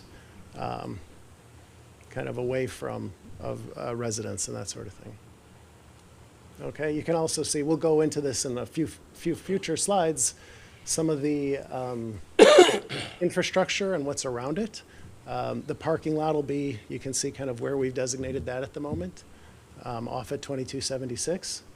And we'll talk more about, but we've been talking with Hunt about using a fire pond as a form of fire suppression, and that was the recommendation. So you can see that there. So anyway, we can move on. This is even more zoomed in, and really, I think this is kind of the structure that we're starting with, and it consists of a series of buildings and bathrooms and wall structures. I think what's worth saying here is that around this, there'll be about a 19-foot wall structure around most of it. So that will, help with, obviously, security and concerns around noise and light and those sorts of things. We'll be able to leverage that quite a bit. What's a 19-foot wall structure look like? Is it gonna be concrete, brick, or? Steel. Or steel? Probably steel. Okay, Yeah. not landscape or anything like that? It's, No, it'll be a wall. landscape. It'll No, be a real wall. Yeah. Yeah. Yep. So we can go to the next slide. So this is kind of an infrastructure overview. Probably a few key points. Most of the major infrastructure that we're planning to do is on site. So we're not needing to connect, for example, to cache. That's not currently our plan. We'll do on-site wells. We'll do a wastewater treatment plant. The major electrical that the major infrastructure we will connect to is electrical, and that's underway. And then we actually, I think Encore is, as you probably all are already aware, they're doing a lot of upgrades in the area already. So this flows right into that. We had a conversation with them a number of weeks ago and actually directly asked them the question and said, hey, is what you're doing for us going to have any kind of a negative impact in terms of, prices on the neighbors or that sort of thing? And they said, no, not at all. So. Did they give that to you in writing? Just curious. They did not. We could probably ask them for an email, but there were a number of people on the conversation, so we could always probably get that for you if you need it. Something would be nice if I was you. To be Yeah, nice. yeah. Any questions on this? Okay. We can. So the wastewater treatment plant? Yep. So I'm not overly familiar with all the requirements for those. I guess with TECQ you have to solicit them for that. Have you done that at this point? Yeah, we're in the process of getting the permit. So it would be, yeah, exactly, yep. And where would that discharge to? So we're thinking about discharging it into a creek on the property that eventually flows into Cato Creek. So that's the plan right now. That'll be your second meeting. That'll be your next meeting is on the wastewater, I assure you. Yeah, yeah. But I mean, we're going through the process of making sure we get a proper wastewater treatment facility, and if that turns into a hiccup, we can always discharge on the land, if we need to. So here we wanted to put up a page around fire protection. We know there's a lot of questions and thoughts around that, and really the point is. Can I back you up on that, Yeah, Brian? please. Yeah. Discharge on the land as an alternative, is that something that the county has rules, guidelines for? Most people who live in the county with a septic system Just from it's being discharge aerobic. on their land. So it'd be aerobic. It'd be a big sprinkler field. Yeah, it's not a hose running out the back of the, No, it's a, and with, when you're dealing with any kind of a sewer treatment plant and TCEQ and discharge permits into the creek, there's a whole lot of people involved, and it's usually not a very fast process. This property is overseen also by the Sabine River Authority, so we've not only got the TCEQ, but we've got the SRA that are looking at it and watching and going to have their hands in on the discharge permit and wastewater treatment. Okay. And don't take my questions being difficult. Not Just at trying to all. understand the project. Absolutely, and please, and I think maybe it's worth pausing for a moment to say we really, I know when some people are new and hearing about this and it seems like the first time, but we've really tried to make a point of meeting. You know, we've met with the judge, we've met with the commissioner of our precinct and talked about this along the way, so we're not trying to surprise anybody, we're trying to make sure we do everything kind of by the book and properly. And we're trying to, we absolutely plan to be good neighbors and want to be kind of receptive to concerns and that sort of thing. So one of the things that we've been doing, actually to this page, is we've met with David Jones and we hired a fire engineer protection company to make sure that, everything that we're doing is really spec to code to IBC and NFPA and to what, Hunt would like to see. So this is just kind of a highlight, but of some of the key features. We talked about the fire pond. There will be this very large fire pond that's kind of the major source in the event of, God forbid, an issue. From a building perspective, there will be sprinkler systems under pressure, right? There'll be means of egress, 2 exits, all the kinds of things that you would kind of expect and need to have in the buildings. There'll be, we've already actually had experience with the service road, the fire access road that we've developed for it. There was a fire on a nearby property, and the fire trucks actually came in and used it to put out their fire. So that was successful. So we have that going in, and so everything we're doing is in coordination. So Since all of our they're all volunteer fire departments in that area. Yeah. Have you met with any of the volunteer fire departments, started coordination? Will they have needs or anything special about your facility they need to know? So we have started the conversations, and it's probably important to mention, we're not opening tomorrow, right? Our kind of tentative timeline right now that we're thinking about is spring 28, maybe spring 29. It really depends on how this kind of all falls out. So we don't have all the answers, but those conversations and as well with police, right? Those policies need to kind of be figured out and determined.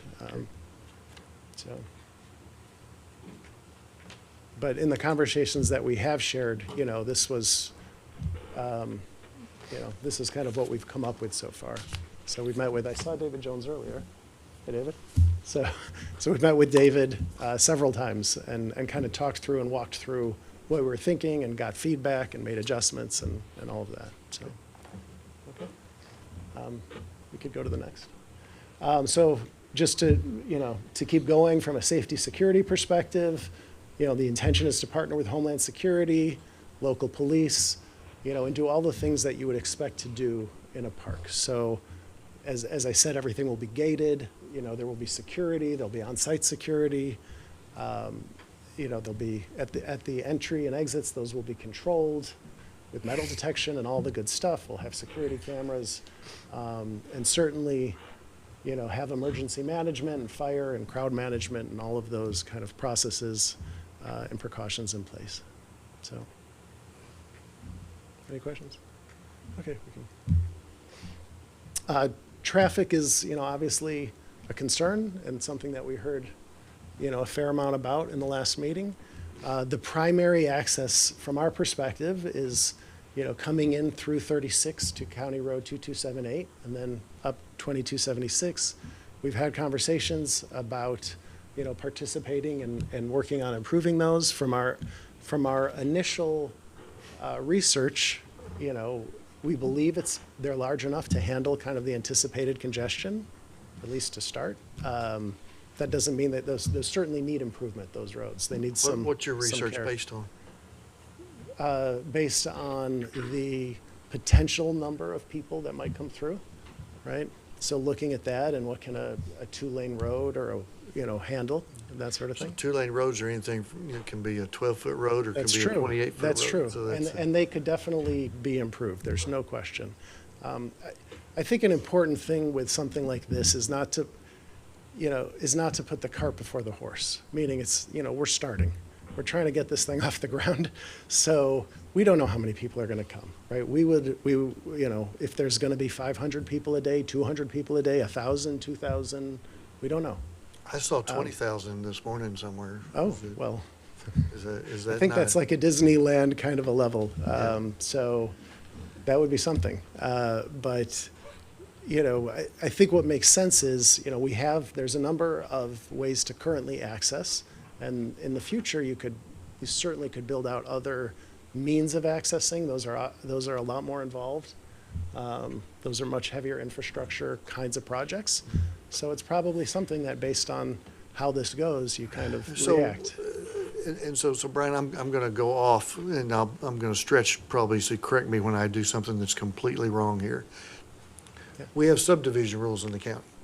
And so those rules are standard. If you want to build a development with 30 homes in it, the property line, you will, and shall, whatever word you like, make the road 28-foot wide, give a 60-foot right-of-way. And so it's not really an option. And so I'm kind of concerned and trying to understand, you're trying to get down the path, see what the project's going to be. But I think from a county standpoint, we need to have a road plan today for what's going to happen, not for as you see what the business is going to be. So I want to make sure that I'm speaking the same. Yeah, and language with you on I that. wouldn't disagree with that, right? I think there needs to be probably a longer-term prioritization and approach. I think, what we've shared so far with Brian and with the team, right, is to say, what do we think makes sense here? And what we've all talked about was it made sense to improve, 2276 around where this is happening and 2278, in conjunction with the county. So those are the roads that really need to kind of be shored up, at least initially. But y'all can give us right away when it's along y'all's property. But when you're getting from 36 to your property, those roads are going to be narrow and they're going to need to be wider, and there's going to have to be additional right of way that you may have to purchase from them or try to get it in order to accommodate the traffic. Brian, is it fair? Probably more of a question than a. Well, 2278 and 2276 in areas have some dedicated right-of-way. There's not a whole lot that's platted out there. 2278 on the north side, I'm not sure if there's anything platted on the north side of 2278, which would be the road coming from 36 towards the project. So, yeah, I mean, that's one of those things where we've got a prescriptive right-of-way. We've got a road and ditch on both sides and very little actual dedicated right-of-way. So that's something that will have to be worked out. They've also talked to some of the neighboring property owners about potentially putting in a new road altogether to give them access. There's been a push and Like a different road? a whole different road. Okay. That was from something the that property out to 36, straight out, correct? it was some getting out to 36. We've also pushed them pretty hard to try to get something out to 34. Get some traffic over there on the north side of Quinlan. It'd come out there by the bottoms between Bolesholm and Quinlan. That would get some traffic going the other way. They've looked at it and that's something that they're working on or looking at or investigating the possibilities of.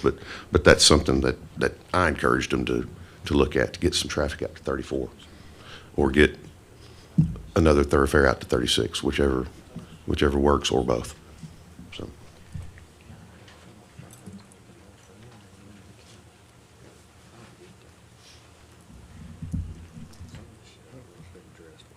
Oh, we can, I don't know if Yeah, there's any other keep going. questions about traffic.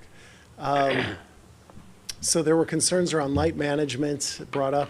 I think there's just a few comments around that, right? Our goal, I think firstly, it's not our intention to light up the night sky. Right, we're not going for a Las Vegas style feel here. And we want to be sensitive, right, to the surroundings. So our primary focus is just lighting up the park itself. And we can do that. We can use downward facing directional lighting, soft lighting, and make sure that, we're doing the best we can to try to minimize the impact around.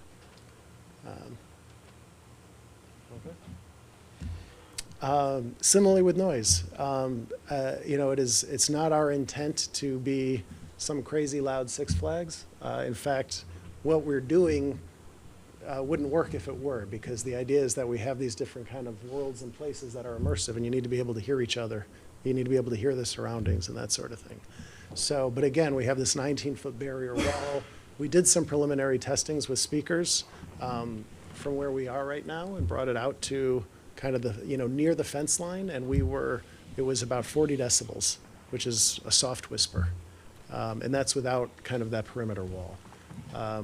I know when we were listening to some of the feedback from last time, somebody said, well, you got a football stadium that's not far away and you can hear that, and kind of me not being the engineer took that back to ask people what they thought about it, and they said, well, football stadiums, you have omnidirectional speakers, they're up high, they're big crowds shouting, and in a big field that really echoes volume, and this is really not that. These are directionally placed speakers that are kind of noise controlled.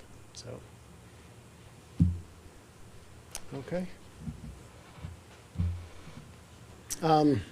So those are all the major slides, I think. Are there any questions? Other questions? Commissioner? I'm still, excuse me. I'm gonna make it through it yet. It's okay. I'm still concerned about the access, about how we're gonna, if you're starting to have a lot of people coming in and out of there, and we got a little narrow county road, and that's the only way to get in and out, I just feel like could be a real bottleneck or a real problem. I'd like to have an answer to that before we do too much, I think. Or make it a conditioned of or something. That, to me, that's gotta be solved. Yeah, I think there's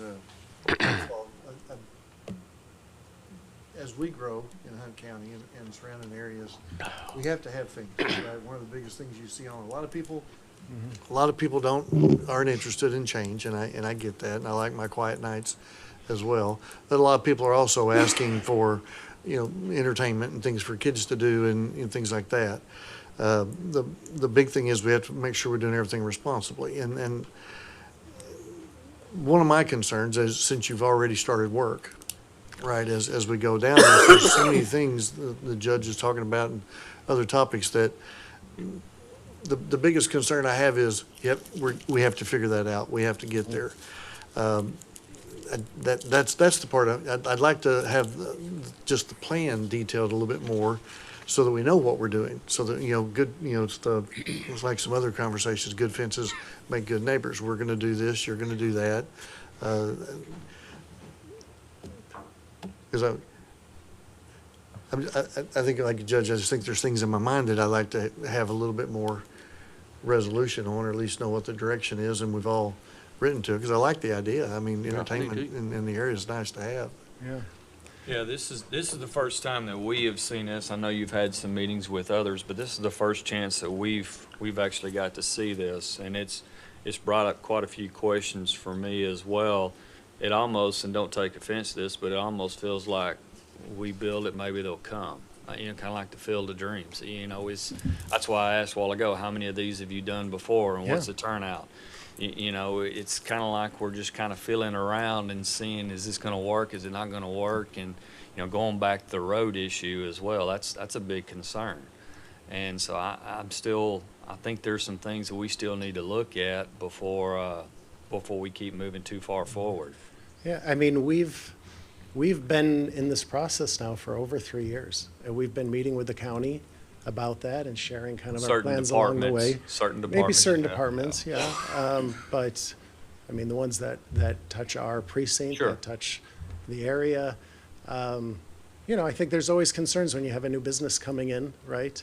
The feedback that we've gotten, and the reason we chose this area to start with, was that we got very positive reception from those conversations, right? From the county, with the plans about what we were doing and what we were thinking. As we've continued those, we've gotten a lot of positive feedback from the neighborhood. Certainly, there are people who are concerned, which is normal and natural, but by and large, on a larger scale, you know, we think, and the feedback that we've gotten is that something like this can be very good for the community, right? It can bring in jobs. It already has started to. There's a spillover effect, obviously, in terms of business, in terms of people coming in to promote other businesses, to start other businesses, right? On and on. So, you know, our plan is to continue to partner with the county and figure these things out, right? But, you know, there's a lot of planning and a lot of investment that has already gone into this based on the conversations that have been had and the direction that we've been working with. So it's, you know, it's certainly our hope to continue that. You know, I think that there are, you know, understandable traffic concerns, right? But I think there are traffic concerns that are broader. I mean, we've seen some of the traffic planning that the county has done for 2030. So we know that there's a recognition that traffic is increasing, that business is increasing, that the population is increasing, and that things need to be done, right? So we're here to partner, right? Obviously on our small scale, but it's our perspective that, you know, we are a business investing and trying to make something successful around here. We're taking a bet on the county.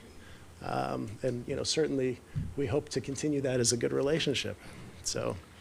Well, don't take it that I'm against it Yeah. anyway. I'm not against it, but I'm concerned that it gets Understandable. done correctly Yeah. and that we don't have a situation out there when we need emergency vehicles getting in and out of there and we can't get them in and Yeah. out of there because we don't have enough roadway to get them in and out, and we get too much traffic out there causing other problems. I mean, there's just those are real concerns. You moved absolutely. a long way since you were in my office 2 or 3 years ago, and it was a kind of a pipe dream when the way I took it when y'all were talking about it. Honestly, I thought this will never happen. You know, I get a lot of people coming in talking to me about stuff that never happens, and I took it that was. So I'm proud y'all have gotten it as far as you can get it. You've gotten thank it, you.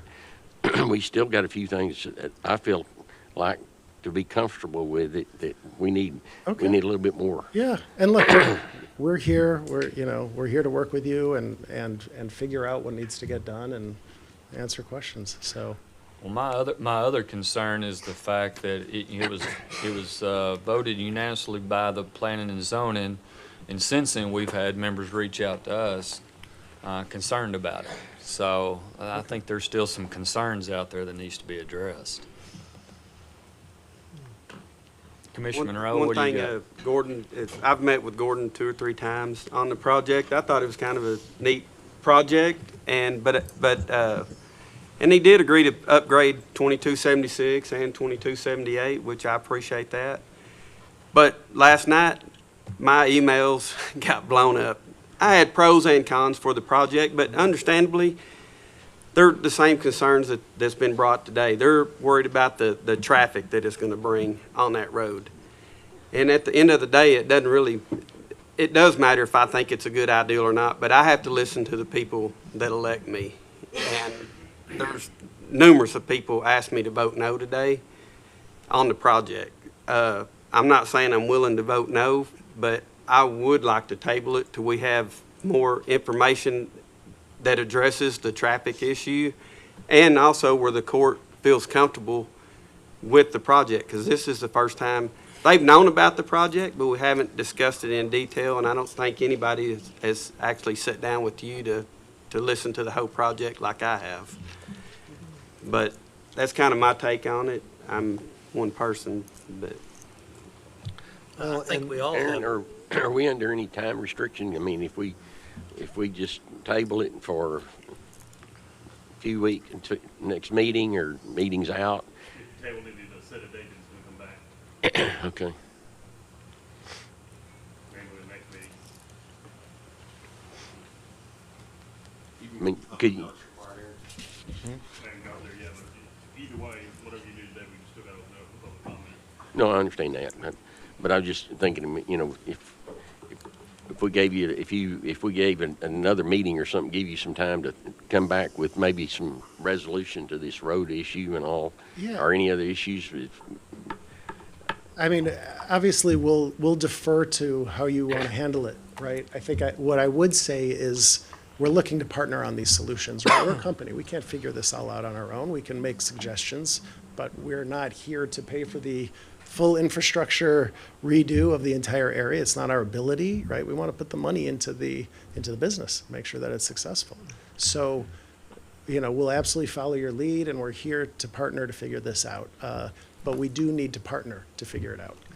So, And don't take this as being mean, Yeah. but we're not here to fund an independent business I understand, either. I So- understand, and we have not asked that. Yeah. We have not asked that, right? So,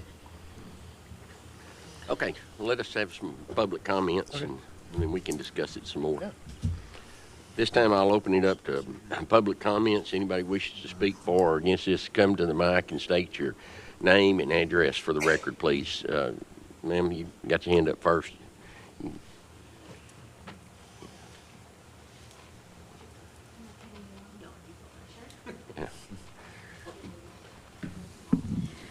Good morning. Thank you for the opportunity to speak about this project. My name is Erin Adele. I'm the city administrator for the city of Quinlan, Texas, and I have a few people with me today. I've got my mayor, Jackie Goldman, who sits on your Lake Tawakoni Planning Commission.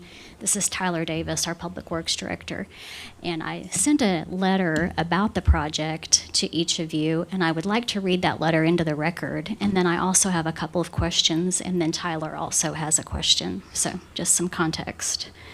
The letter that I sent on August 17th was addressed to Commissioner Monroe, and it says this, that we're writing to share our interest in the entertainment venue planned by Dream Entertainment Labs on Hunt CAD Tract 27499, located just outside of the city of Quinlan's northern ETJ boundary. The owners requested a zoning change to plan development that was considered and recommended for approval by the Lake Tawakoni Planning Commission on August 13th, 2026. Jackie and I were both in attendance at that meeting, and he was there in his capacity as chairman of the commission. I spoke during the public hearing in my capacity as city administrator, and I shared a few things. I shared excitement about the economic benefits that the proposed development could bring to the area, as well as a few concerns about access to the site. In response to some other citizens' comments about access during the Planning Commission meeting, the spokesman for the project, Gordon, who was there that night, indicated that Dream Entertainment Labs has been working with Commissioner Monroe's office regarding roadway improvements to serve the new development.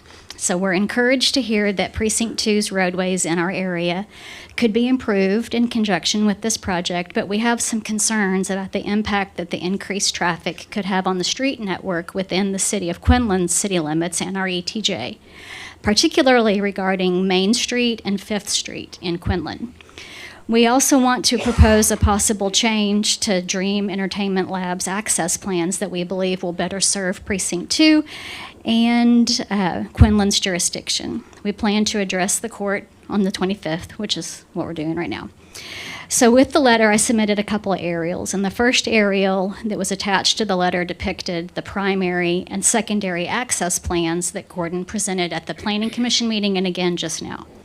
Gordon explained that the primary access will be via FM 36 and County Road 2278 to I'm going to say that again.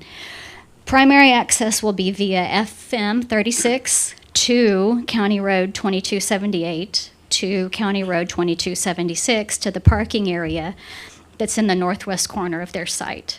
He also said that secondary access will be via Business 276, which is Main Street in Quinlan, and from there to 5th Street, which turns into County Road 2276. Regarding Business 276 and Main Street, while Main Street in Quinlan functions as a primary arterial between our streets of Church Street and Old Highway Street, it also provides direct access to head-in parking spaces within our downtown area and provides uncontrolled pedestrian movement across the roadway. Regarding County Road 2276, which is 5th Street within Quinlan, 5th Street between Main Street and the northern boundary of our ETJ is a narrow 2-lane open section collector street connecting the rural county roads to the north to destinations across South Hunt County via Business 276 and Main Street to State Highway 34 and to State Highway 276 bypass. 5th Street within our city limits provides direct access to more than 30 single-family residences and is designed with two 90-degree dogleg curves. The Quinlan Police Department actively patrols 5th Street due to frequent complaints about traffic speed and unsafe driving conditions.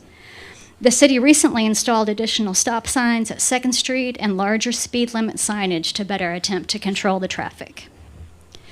Quinlan's Long-Range Capital Improvement Program, our CIP, prioritizes needed improvements to Main Street in the 2030 timeframe, but it does not identify project funding. Our CIP identifies a new section of County Road 2276 between 5th Street and Business 276 Main Street during that same 2030 timeframe, also without identifying project funding because those plans were made prior to the year 2020. No improvements are planned for the existing alignment of 5th Street north of Main Street. So in summary, neither Business 276 Main Street or County Road 2276 5th Street within Quinlan's jurisdiction is capable of adequately carrying the increased traffic that would be generated by the proposed development, like Gordon described it during the Planning Commission meeting and again today. And the City of Quinlan has no funds identified to construct needed improvements to serve the roads that would serve the entertainment venue. We are further concerned that any improvements by the county to County Road 2276 outside of our jurisdiction would worsen the speed and the safety concerns that we already experience along County Road 2276 and 5th Street. So we welcome any conversations with Hunt County and Dream Entertainment Labs that could identify timely funding for roadway improvements inside our jurisdiction to provide adequate secondary access to the site. Alternatively, we suggest that Dream Entertainment Labs consider negotiating, and I lay out a plan here, negotiating with the Sabine River Authority and the Union Pacific to provide a secondary primary access point from State Highway 34. Commissioner Monroe did reply back to this when I sent it over to him and said that there were some identified complications with the proposal that I included in the letter, so I'm not going to read that paragraph in detail. The primary point is that we're confident without an adequate access point from State Highway 34 directly to the property, a vast majority of the patrons who are traveling to the site from the east will attempt to use Main Street to 5th Street for ingress to and egress from the venue. And for a community the size of Quinlan with limited infrastructure resources and funding, this is a significant concern. And the concern that we have is focused on traffic coming to the site from the east and northeast because we believe that folks will attempt to utilize 34 rather than driving past 34, 13 plus miles down 30 to exit at 1565 and then go a little farther and have to double back on the south access road to be able to start their journey on 36. That's probably not a choice that most people are going to choose when they put the address in on their map and it gives them route options to choose. So my one question beyond what I included in the letter is this really ripe for a vote today? I'm glad that you discussed the idea of tabling it because in the city world, we deal with planned developments a lot. And I've reviewed a bunch of them in my career.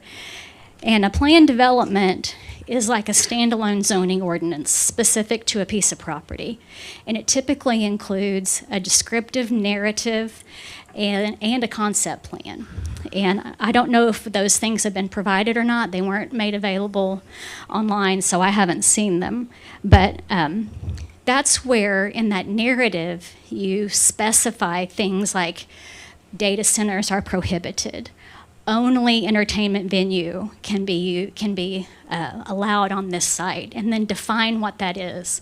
Does an entertainment venue include gaming machines? Could it be a casino? What entertainment is a broad term.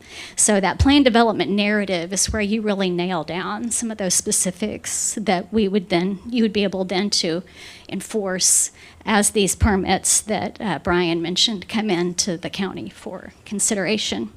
That's where you can talk about things like parking requirements and building spacing, circulation, building height restrictions to make sure that that 19-foot wall really does what it is described to do. Noise standards, light direction control, et cetera. Those things are all typically included in the narrative of a plan development. So I would just request on behalf of the city of Quinlan that you would either table this, remand it back to your planning commission and ask for a plan development narrative and concept plan to be perfected and brought forward to you so that you really have a great idea of what you're approving. And then Tyler has a thought as well. Yes, sorry. Court, I was hoping to have a little more information. I didn't know what was going to be said today that brought this question to mind. One thing I haven't heard voiced as a concern as a public works director, I'm in charge of utilities, one being water, and that's one that all of us worry about here in Texas. There's only one source of groundwater under the south part of Hunt County, and that's the Nacogdoches Aquifer, and it's a minor aquifer. It's not very deep. The water band in it's not very deep. We just did a recent engineering study to see if it was going to be a secondary source of water for the city of Quinlan, and the amount of water we could get from it wasn't going to be enough for what we need to sustain. Doesn't mean it couldn't sustain something like this, but it is also very limited. The pumping amounts were between 60 on average to a very maximum of 200 gallons a minute, which is very limited. For 10 acres, that may not be bad, but for 500, might really be pushing it. And in this area, the mechanism that the state uses to control the amount of wells, how close they are together, how much they pump, and all those things is usually a groundwater conservation district, and there is not one in this area, and there is not one for the Nacogdoches Aquifer. So they would be able to pump as much as they want without any regress from any of the other property owners that may have wells in that area, and it could adversely affect residents in South Hunt County. So. And just for the record, we have submitted a bill requesting Ground Conservation District for our county. So thank you for trying to You get bet. Thank you. Mr. Dale, can I ask you one question? I was just curious because I want to make sure I understood. On Main Street, Fifth Street, coming in, are you saying that you want to just not have this traffic go through there, or you need a significant development plan to be able to allow it? I wasn't sure. Sure. I'm glad you asked for clarification on that because it gives me a chance to go on the record and say I want all the traffic for our businesses that our street can handle in its existing conditions, under existing conditions. And if we're looking at more traffic coming through there than what our existing conditions can tolerate, which I think is what's being described here, then we do need to make major improvements in order for it to happen safely. Because certainly anything that would be done to improve it, you already have a speed problem, it's going to increase that, right? So it's more than just the road that you're having need for, is what you're saying. That's right, yeah. Yep. More than just the function, the width and the design criteria of the road, but also how it's functioning and performing is a problem. Yep. Thank you for bringing up about putting this back to the planning and zoning. I'm not for sure how these concerns passed them and got to us today for us to make a decision. But I think you're right. I think they need to take another look at it and listen to the citizens and your concerns as well, and really look at it too. Thank you. And I So have thank to you for ride in the truck back with my mayor, who's the Sorry. chairman of that commission. So it was a risky business to The say sheriff it. will give but- you a We'll ride get you a back ride. if need be. No, he's a good, we're good. We're good. Thank you. Yeah, Thank you. thanks. All right, ma'am, yeah, I think you've been,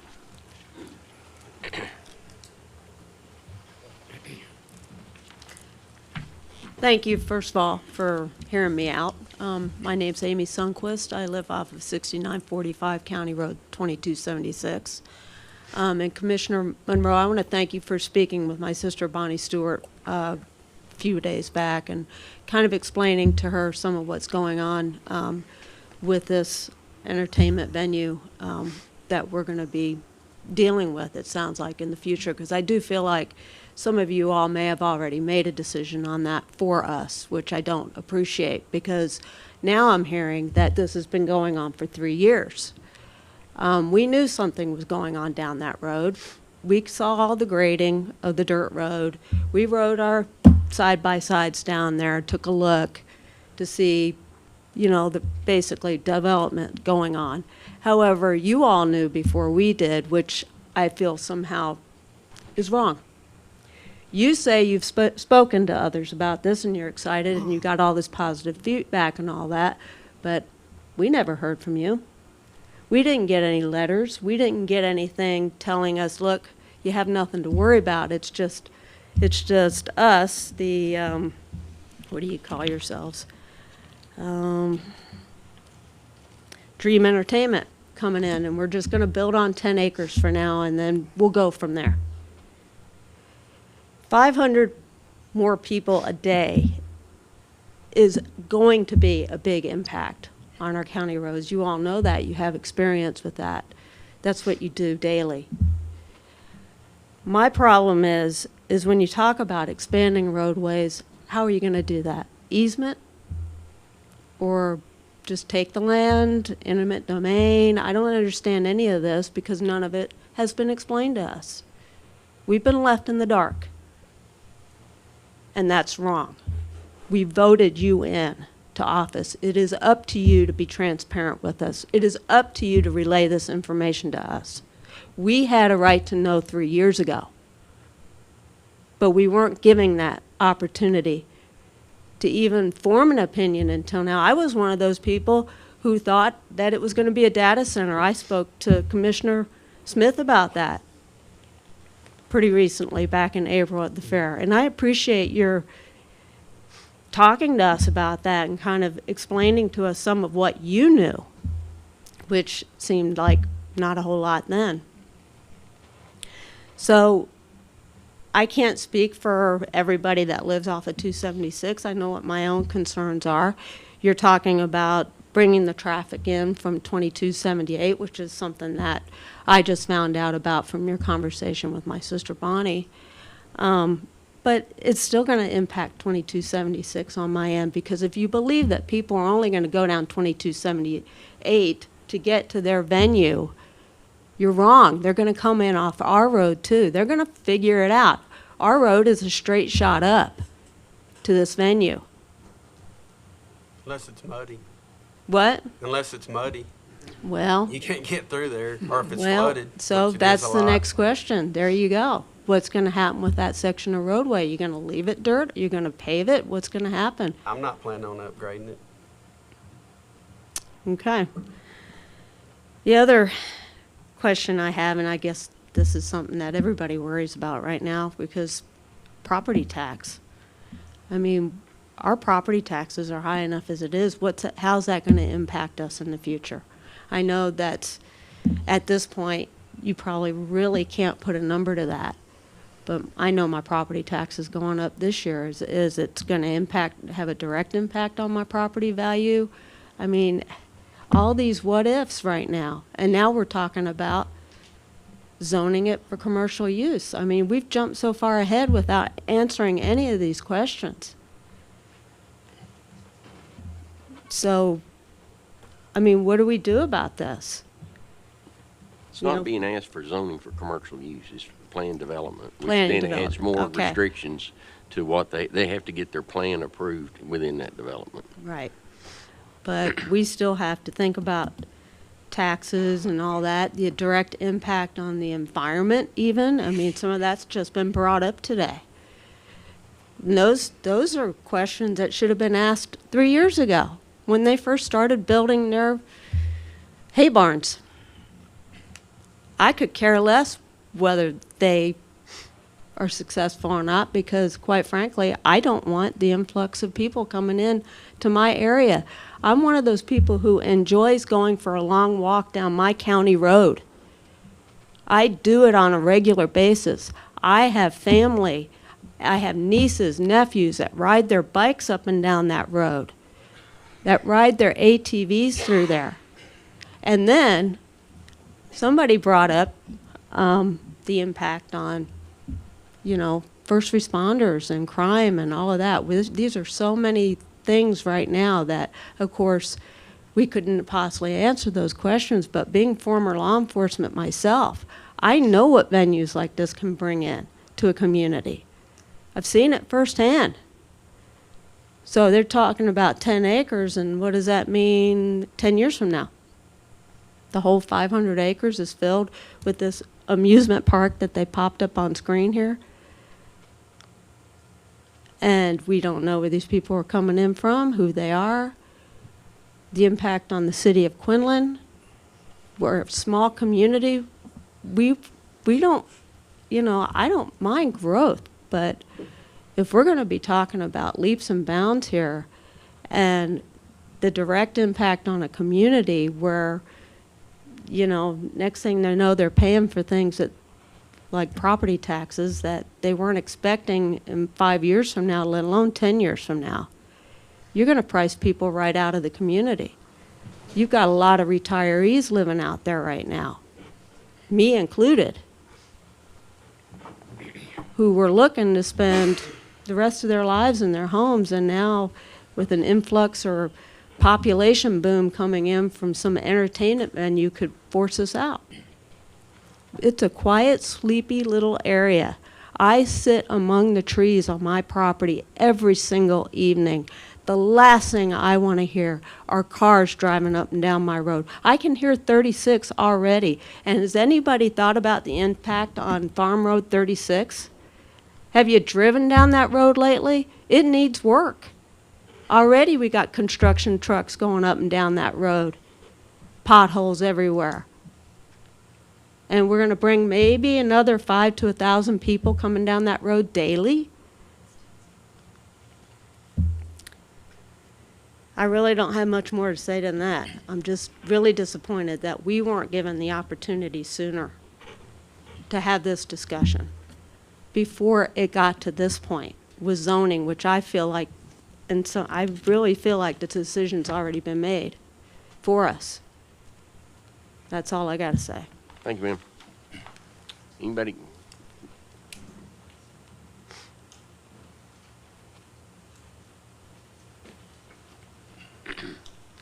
I was going to say good morning, but it's afternoon. My name is Scott Michael Redlin, and I live at 5797 FM 2947 out in Quinlan, Cache area. Thank you. And this is the first I heard of this morning. My wife brought this to my attention, saying there was going to be a county commissioners meeting, and this is a subject that was coming up. And I've been living in the area for about 3 years. I am retired military. And I said, well, this is odd. We have discussions going on a potential data center, and now we have discussions going on about a entertainment venue going on, all over the same geographical area. And what strikes me about Dreamland Entertainment with this issue is the ambiguity of this project. Now, maybe not to Commissioner Smith or Monroe, since you work on the zoning and commission, but there, let me give you just a sentence on my background. While I was active duty in the military, I worked on the project management team for 2 large military hospitals for 3 years on the project each. And I kind of know how these things are supposed to go.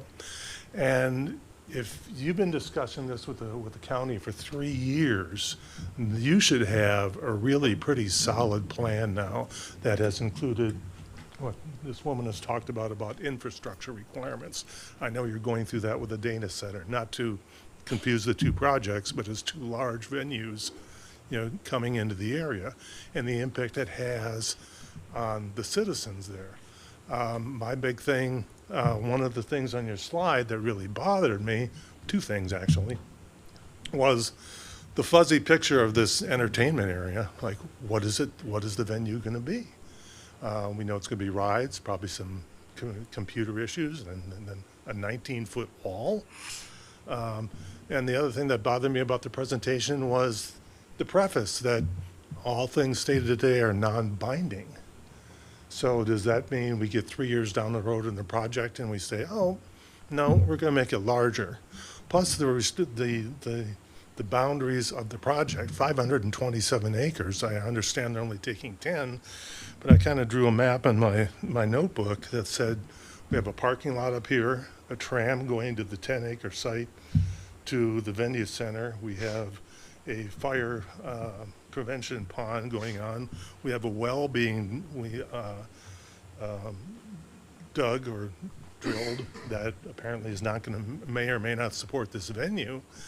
The roads, power. If we have an AI center that comes in that's going to take a huge amount of power, how much power is this going to take, and how is that going to impact the citizens?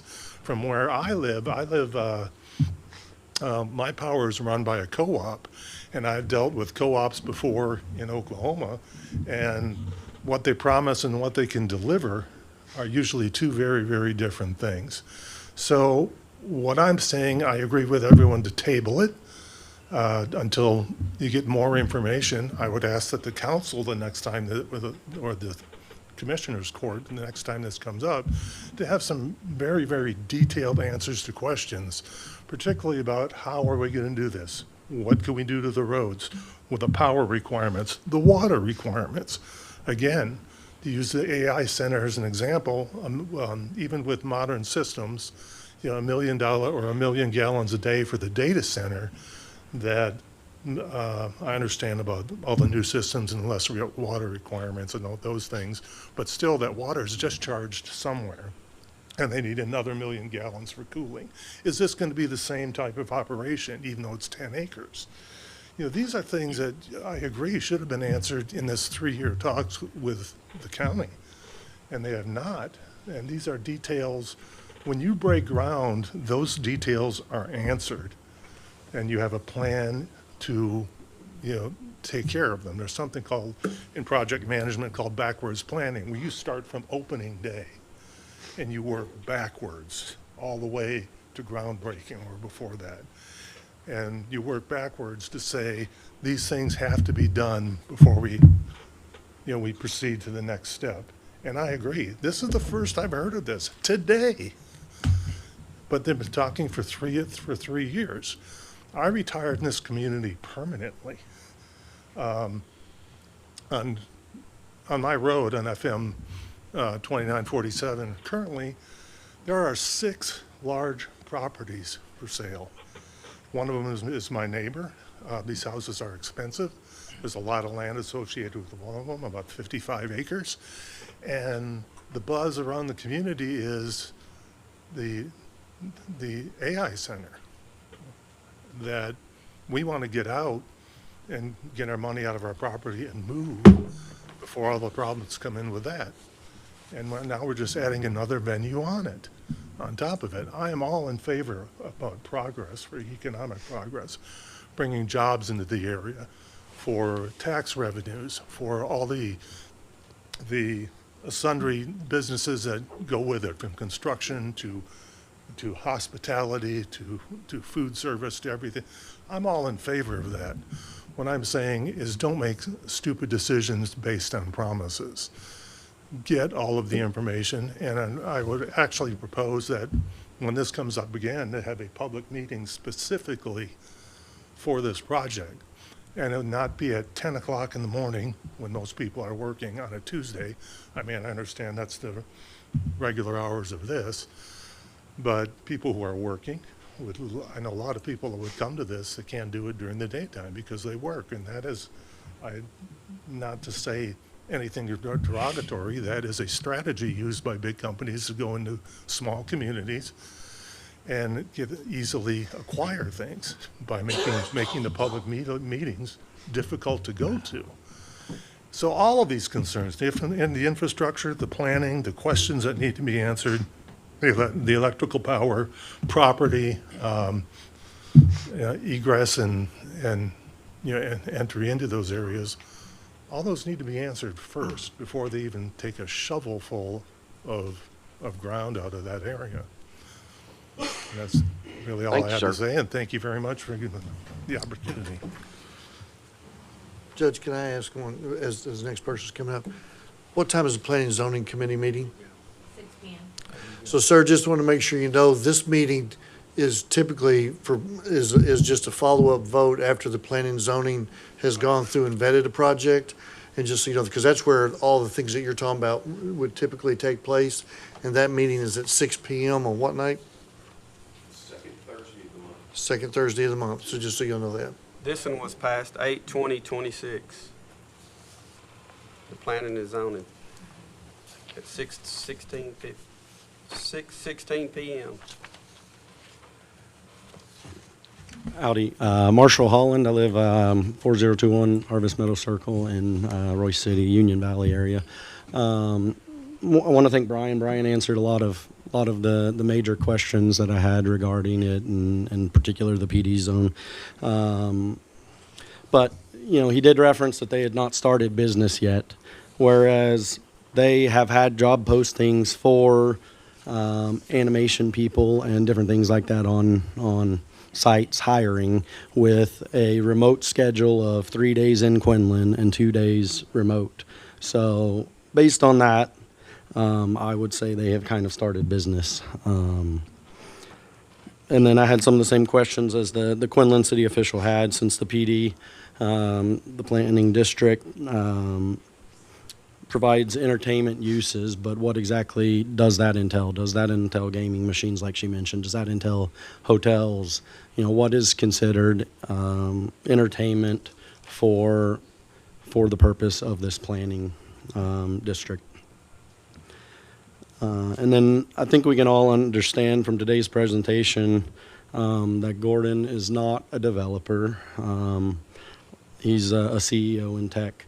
Otherwise, I think a lot of these questions that we have here would have been taken care of. He's not from here. His background is in Illinois, and so I just have the question of that's a long distance. Why Quinlan? What drew him to Quinlan from Illinois? He does have the tech background, but not the development, entertainment, or hospitality background. So even if it is a VR type of entertainment situation, this sounds like it's all new to him in the development and hospitality sector. Then the other questions are, has he done a feasibility study on if this will actually survive here in Quinlan? Or if he's done an actual traffic study. It doesn't sound like he's done an actual traffic study. Most places that are going to require a considerable amount of traffic do an actual traffic study to see what kind of traffic will be using those roads. And then the other question is what is the estimated tax revenue for the county on property taxes on something like this? Thanks, sir. Anyone else?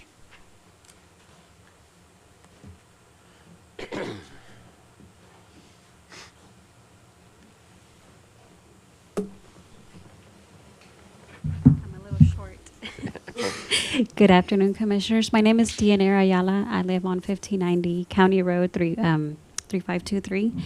I'm more on the Bowles Cache area. I was just listening in. Again, I heard about this early this morning. A neighbor of mine called me and she's like, hey, I can't make it. A lot of us can't make it. So I just wanted to hear in to see what was going to go on in Quinlan, because my husband and I came to Quinlan for the quiet rural area. And then we had my son here. He was born in Quinlan. Well, not in Central Quinlan, but we brought him home. We bought the home for him.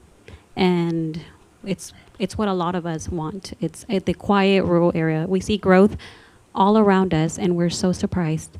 And we're like, we chose Quinlan to keep it quiet. And that's what Quinlan is. I understand that, you know, Quinlan may have a little background, but it's getting fixed, but not because of these big entertainment centers.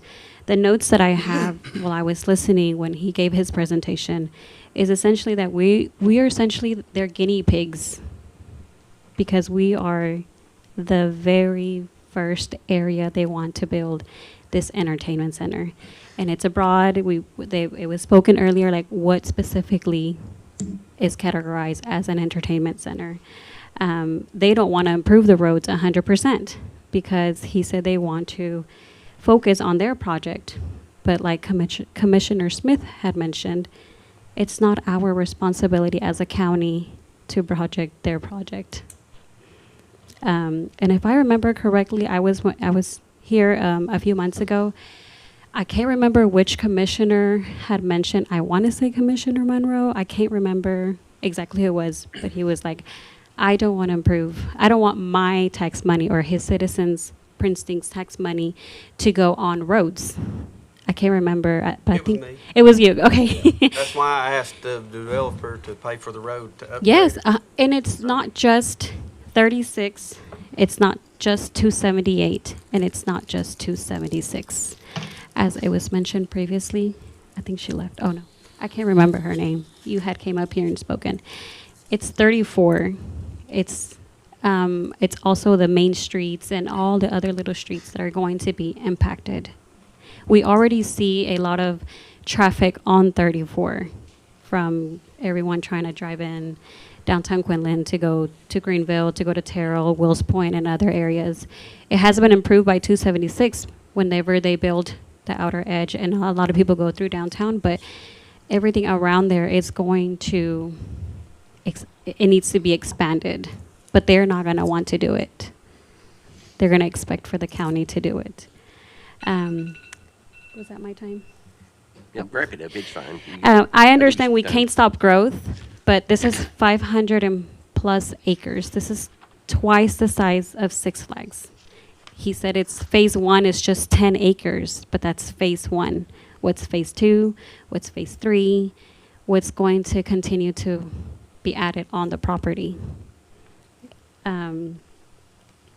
He said that they put speakers, and it was a very low decimal from where they put it. Where did they put it? Was it right in the middle of the acreage? And then they went all the way to the borderline. And he said they heard from around people or studies that they made that the football fields were very loud and people complained about that. But he wants rides outside. You can hear Six Flags from the highway. So I assume that you will be able to hear their rides outside as well. Back to White Quinlan, like we struggle with small businesses already. Like, you know, why are we the guinea pigs for this big entertainment center that they're wanting to build? And that's all I have to say. Thank you for your time. Thank you.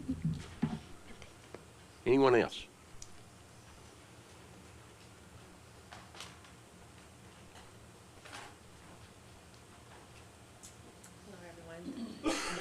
Just want to go on record here, and basically, I hadn't Name and planned on address, saying please. anything. My name is Ann Bornholt. I'm at 6471 County Road 2275. Thank you.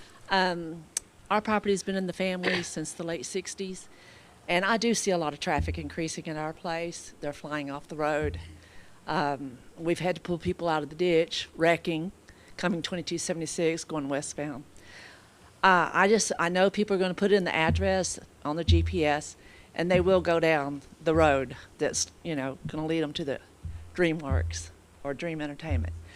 And then they're going to turn around because the road is muddy, but they'll be, you know, making up the time to fly down and wreck in our front yard to get back to their entertainment. And I know I'm nervous, but I do want to go on the record and speak up. We're reaching retirement ourselves, and we had not anticipated this. I know there's growth going on. That's why I'm seeing traffic in front of my house.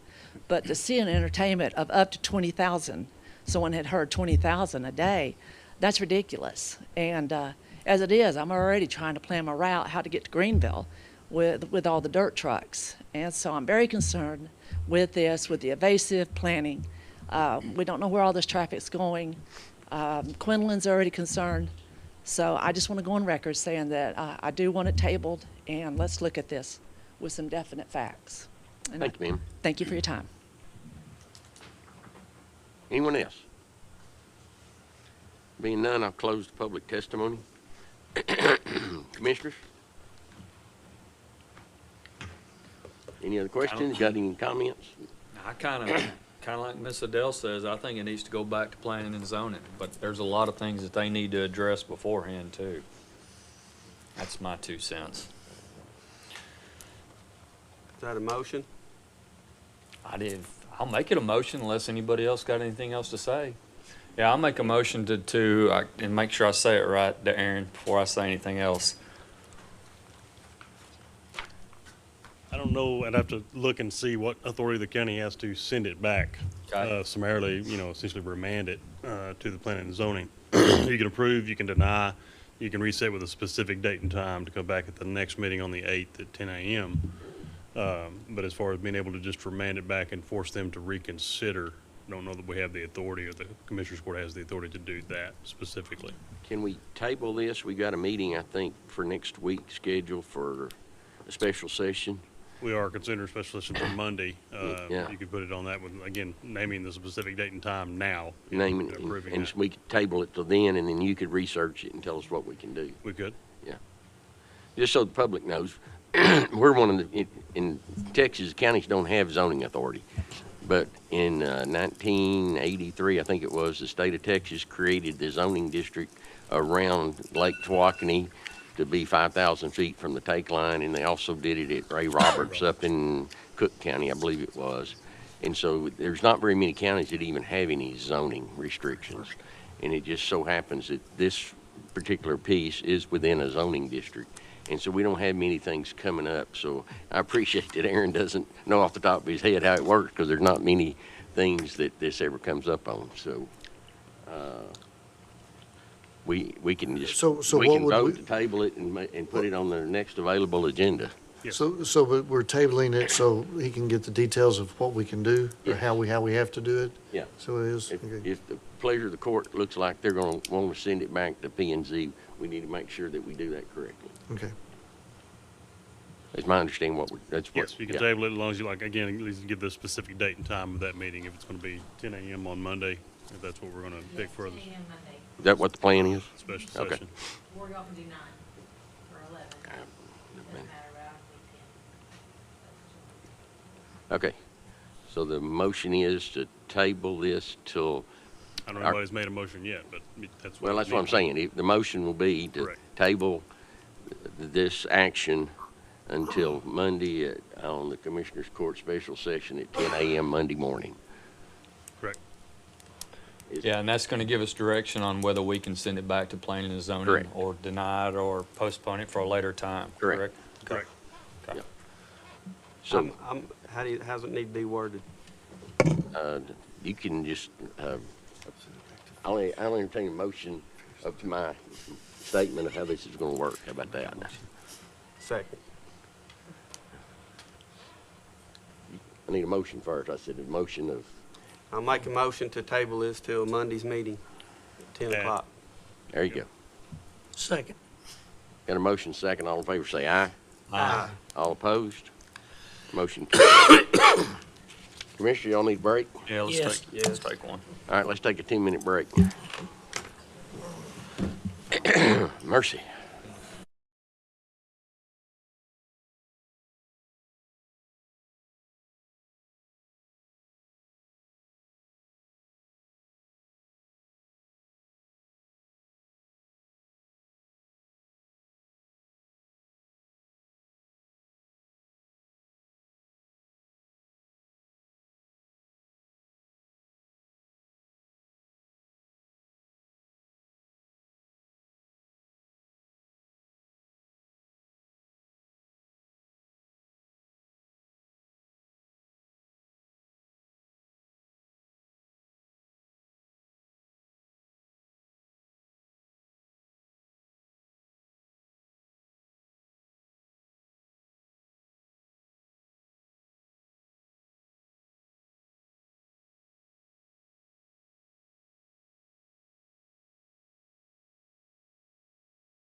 don't like sitting up here and use this.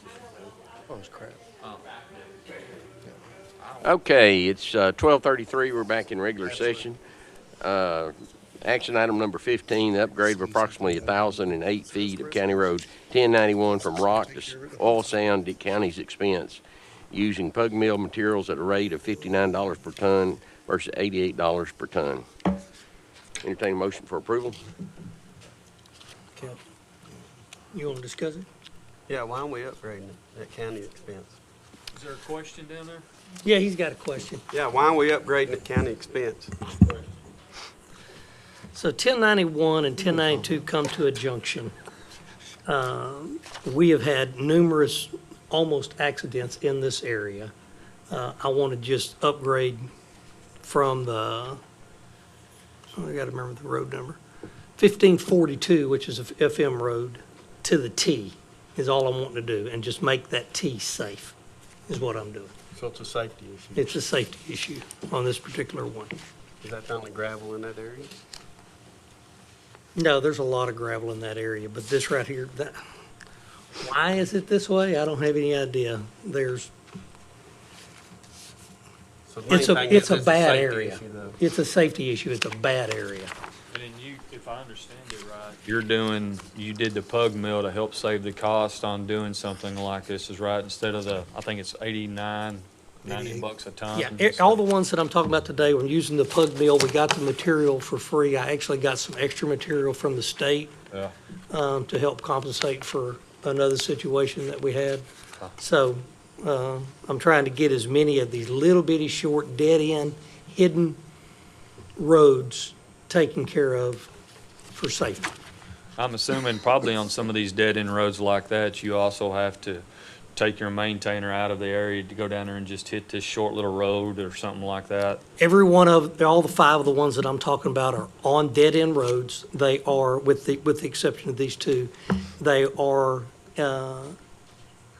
off of an FM road, and they're not close to anything. So you're putting a maintainer on an FM road, which is not a good idea to begin with.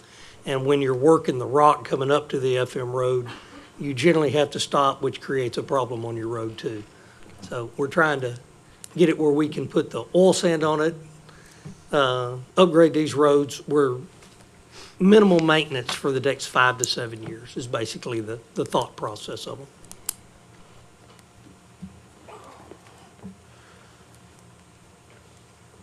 So make a motion? I make a motion to approve it. I'll second. All right. Got a motion second. All in favor say aye. Aye. All opposed? Motion carries. Action number 16, the upgrade of approximately 200 feet of County Road 1092 from rock to oil sand at county expense, using Pug Mill materials at a rate of $59 per ton versus $88 per ton. Make a motion to approve. Second. Got a motion second. All in favor say aye. Aye. All opposed? Motion carries. Action item number 17, the request for permission to install a single-phase overhead distribution line approximately 2 foot inside north and south right-of-way of County Road 1112 in Precinct 1 under normal stipulations. Make a motion to approve under normal stipulation. Second. Got a motion second. All in favor say aye. Aye.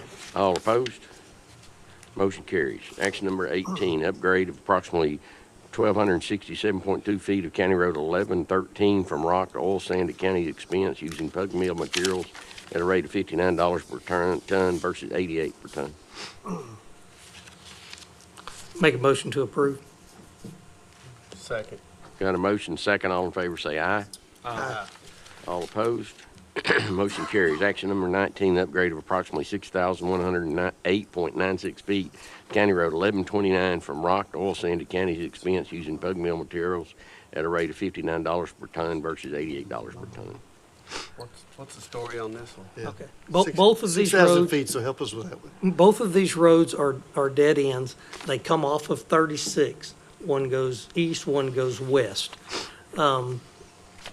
It's basically boils down to preventing the maintainer from getting on that road. They are close to 1562. It's the furthest county roads on 36, basically. And everything out there is oil except for I think there's one more road, but it's not a dead-end road. It's mainly for safety for your motor. It's for safety, for the motor graders. So that's what all these are, or the next one's here? The next one's not. The next one, well, I'll explain it. Okay. So, make a motion to approve. It's up to y'all on that one. Second. Got a motion second. All in favor say aye. Aye. All opposed? Motion carries. Action number 20, the upgrade of approximately 3,442.56 feet of County Road 1142 from rock to oil sand at county's expense using Pug Mill materials at a rate of $59 per ton versus $88 per ton. This road right here is only accessible from Fannin County. You have to go into Fannin County, over, and drop down to take care of it. It is an isolated road that is a dead end, basically. Any questions? Make a motion to approve. Second. Got a motion second. All in favor say aye. Aye. All opposed? Motion carries. Action number 21, the request for permission to install a single-phase overhead distribution line 50 feet across County Road 4300 and install a pole transformer approximately 1 foot inside the north right-of-way line of County Road 4300 in Precinct 4 under normal stipulations. Motion to approve under normal stipulations. Second. Got a motion second. All in favor say aye. Aye. All opposed? Motion carries. Action number 22, the request for permission to install a single-phase overhead distribution line in right-of-way on County Road 1089 in Precinct 1 under normal stipulations. Make a motion to approve under normal stipulations. Second. Got a motion second. All in favor say aye. Aye. All opposed? Motion carries. Action number 23, the request for permission to install 140/3 WP DG and 150-foot overhead number 2A CSR primary and neutral wire in County Road along County Road 4704 to serve a new customer in Precinct 4 under normal stipulations. Motion to approve under normal stipulations. Second. Got a motion second. All in favor say aye. Aye. All opposed? Motion carries. Action number 24, upgrade of approximately 3,907 feet of County Road 4906 from dirt to rock to county's expense. This is along a rock road that goes into dirt. TxDOT is building us a bridge sometime in November on this county road. And once they start the construction there, the homeowners, there's 8 homeowners past there. Once the construction starts, they do not have a all-access road to be able to get out. It turns into dirt. So what we're going to use is the free material that we got from TxDOT to upgrade this road so those homeowners along that road are able to get out in case it rains during the bridge construction. So at that time, I make a motion to approve. Second. Got a motion second. All in favor say aye. Aye. All opposed? Motion carries. Action number 26, civil plans for Little Creek RV Community in Precinct 3. Brian, he leave us? Huh? He's outside with someone. I texted him. Oh, Yeah, this is behind Reams Market. yeah. I believe what he'll say is they've met all the requirements, but I believe that's it.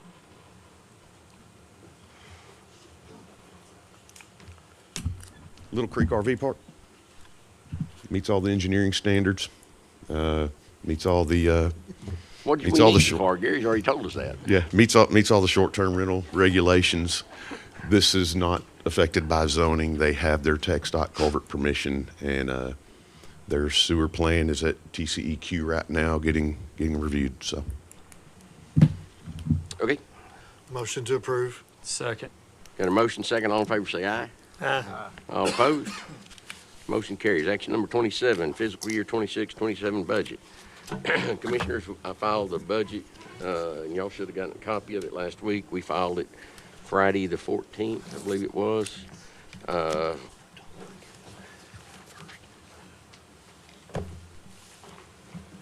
Just as a kind of an overview of it, let's see.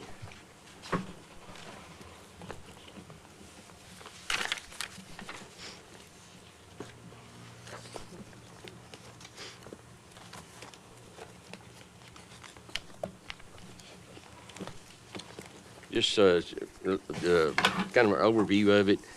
Our current year budget is $658,090. The proposed budget for this year is $55,288,687. So we're about $275,000 less than we were last year, and that includes raises. So we cut the budget pretty hard for expenses. We did have some increase in revenue, but then we did have to cut pretty significantly in some areas to get to there, especially in the sheriff's office. He cut his budget drastically to get the raises in his department that he had requested. And but if you look through it, if you look at most every different department, there's usually about $30,000 or less difference in last year's budget and this year, which is part of that raise. Now, there's some that are more significant, and then, of course, so the public knows, and it's been talked about in court. One of the savings was the road crew was budgeted in the current year of $331,913, and we have eliminated that department, and that's the equipment and manpower has been merged into different commissioners' budgets. So that was a pretty good savings to the budget.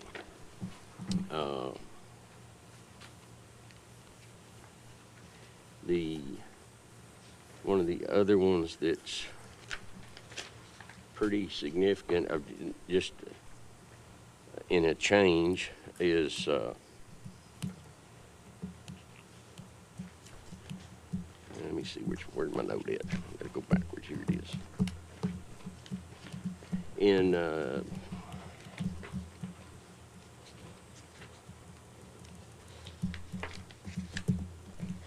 can't get to the right one. All right, under general administration,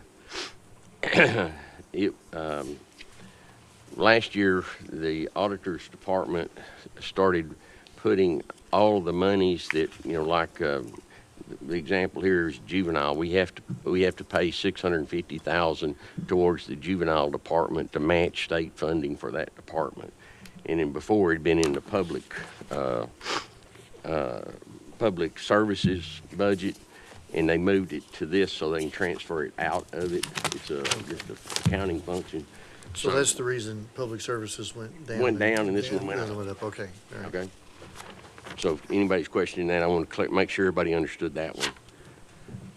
Other than that, I mean, a lot of departments didn't get, most of the departments that were asking for increases didn't get them. We pretty much stayed with the budget that they had last year.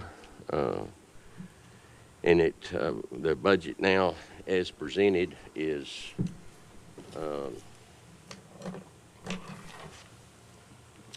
we have a deficit budget, a proposed deficit budget of $3,266,973. So we're not balanced. I'd said I was going to bring you a balanced budget, but to give the raises and all, there was no way to get there. But that number's not as bad as it looks, because as we've done every year, we've got $1 million in contingency just in case something happens. So that's not being there's not taxpayer dollars being collected to pay that. It's in our savings. It's in our fund balance. And then last year, the commissioners were nice enough to give up $250,000 in each department to get us to where we could get last year's budget done. And the commissioners requested getting their $1 million back, so we put the $1 million back into their budgets, which took some money away from us. So the real deficit is a little over $1 million too, is the true deficit of it. So, and Judge, with the, so for a little over $1 million, as far as what the current deficit is, how are we running this year? Or are we going to be below, even, or above last year's proposed budget? You got a feel for that yet? It's going to be below our budget. So we're going to underrun what we proposed last year. Which we do nearly every year. I mean, Yeah. You know, I'll use the sheriff's department as an example. They lose somebody, it takes them about 90 days to get somebody back hired and get them back on the payroll, so they don't ever necessarily spend their payroll all the time. That's one instance where it's just, you can't budget less for it in case those circumstances don't happen. You have an idea what that underrun looks like yet? Bernice, you got a feel? 2 or 3? Yeah, it was 2 or 2 million, yeah. So the underruns that we may be about to experience Uh-huh. actually cover the deficit Yeah. that we have. And when we And still got that's- our fund balance is 17 million, is that what it was, I think? Our projected fund balance into this year, 17 million, according to our policy. We're supposed to have 25% of the budget, which is around 10 million. So we're in excess of our fund balance requirements. So with the cuts we've already taken, and I know you're not talking revenue at this point, but the revenue is basically flat, so no change in that. With the underruns we're getting, we're just about covering the deficit that's in this budget. That's correct. We don't know until it happens. I mean, we won't know till the end of the year. And that keeps us from overgrowing the fund balance. Correct. And, because we don't want to overtax, right? No, So that's correct. That's the only way to pull the fund balance down, isn't it? Have a Yep. deficit budget. You have to have spend your deficit budget, deficit, and then spend that it. pulls the fund balance down. So, actually you have to have a deficit budget to pull the fund balance down, if I Yep. understand it correctly. So, of course, unfortunately, I was out sick all last week, and I know there's some requests came in from different departments to us to reconsider some changes to it, and I hadn't had a chance. I just came in yesterday, and I didn't really work all day yesterday. I'm headed to the doctor here in just a little bit, trying to get well. But Mondays, I should have be prepared to discuss some of the changes that are being asked and see what the court's pleasure is going to be on that. So still, there may be some changes to be made, and there's a few mistakes that we caught. Somebody, the spreadsheet from the HR, they didn't get insurance on somebody. They got transferred between departments, and the insurance dropped off. We had to add that back in. And what was the other one? Some longevity pay got dropped off on some transfers and all. So it's pretty minor, but we got to correct it. Fringe type stuff. Yeah. So we're going to have to correct those. But that's. I've got 3 of them I'd like to talk about. On which one? Go ahead. 3 departments? 3 departments. Okay. You gonna Fire go away. first, or? I don't care, go ahead. Judge, I had the C8 County Attorney's Office and the District Attorney's Office reach out to me. The last 3 years, because some of that department got SB 22 money, but not everybody, if I'm understanding it correctly, not everybody in that department gets SB 22 money. But even if they do get the SB 22 money, this will be the 3rd year that they haven't got a raise. Well, if I'm understanding it, the state gave us SB 22 money to get people's raise or get their salaries up where we could keep qualified people in those departments. And so I'm of the opinion that we need to at least give those people the COLA raise the same as everybody else is getting, because if we don't, the way I'm seeing it, if the SB 22 money goes down and they go back to their original salary, we're however many years behind, and the county's going to have to do a lot of catching up. All those people are going to leave, number one, because they're not going to be making any money. Well, I'm not going to say I disagree with you, but I know that was one of the things that came up last week with the requests that came in. And we pulled spreadsheets on it to look at what the salaries are and all in there. I'm just not prepared to talk about it today. I want to talk about it to see what y'all want to do about it. Okay. It's been brought to my attention, and we've got some spreadsheets we can send to you to show you what they're actually making and where the SB 22 money went to, so everybody knows what the numbers are, and then we can make a decision. Okay. Okay. And it'll be for both the CA and DA. And the both. DA. Yeah. Okay. So we're going to talk about them. And Monday. the other one, Yeah, we'll talk about those Monday, because I'm just not prepared today to do it. I'm sorry. No, that's fine. another one I had is on emergency management. You got one person in there, and it's probably a typo, but their salary went up $10,000 increase. I'll have to check it. I don't know.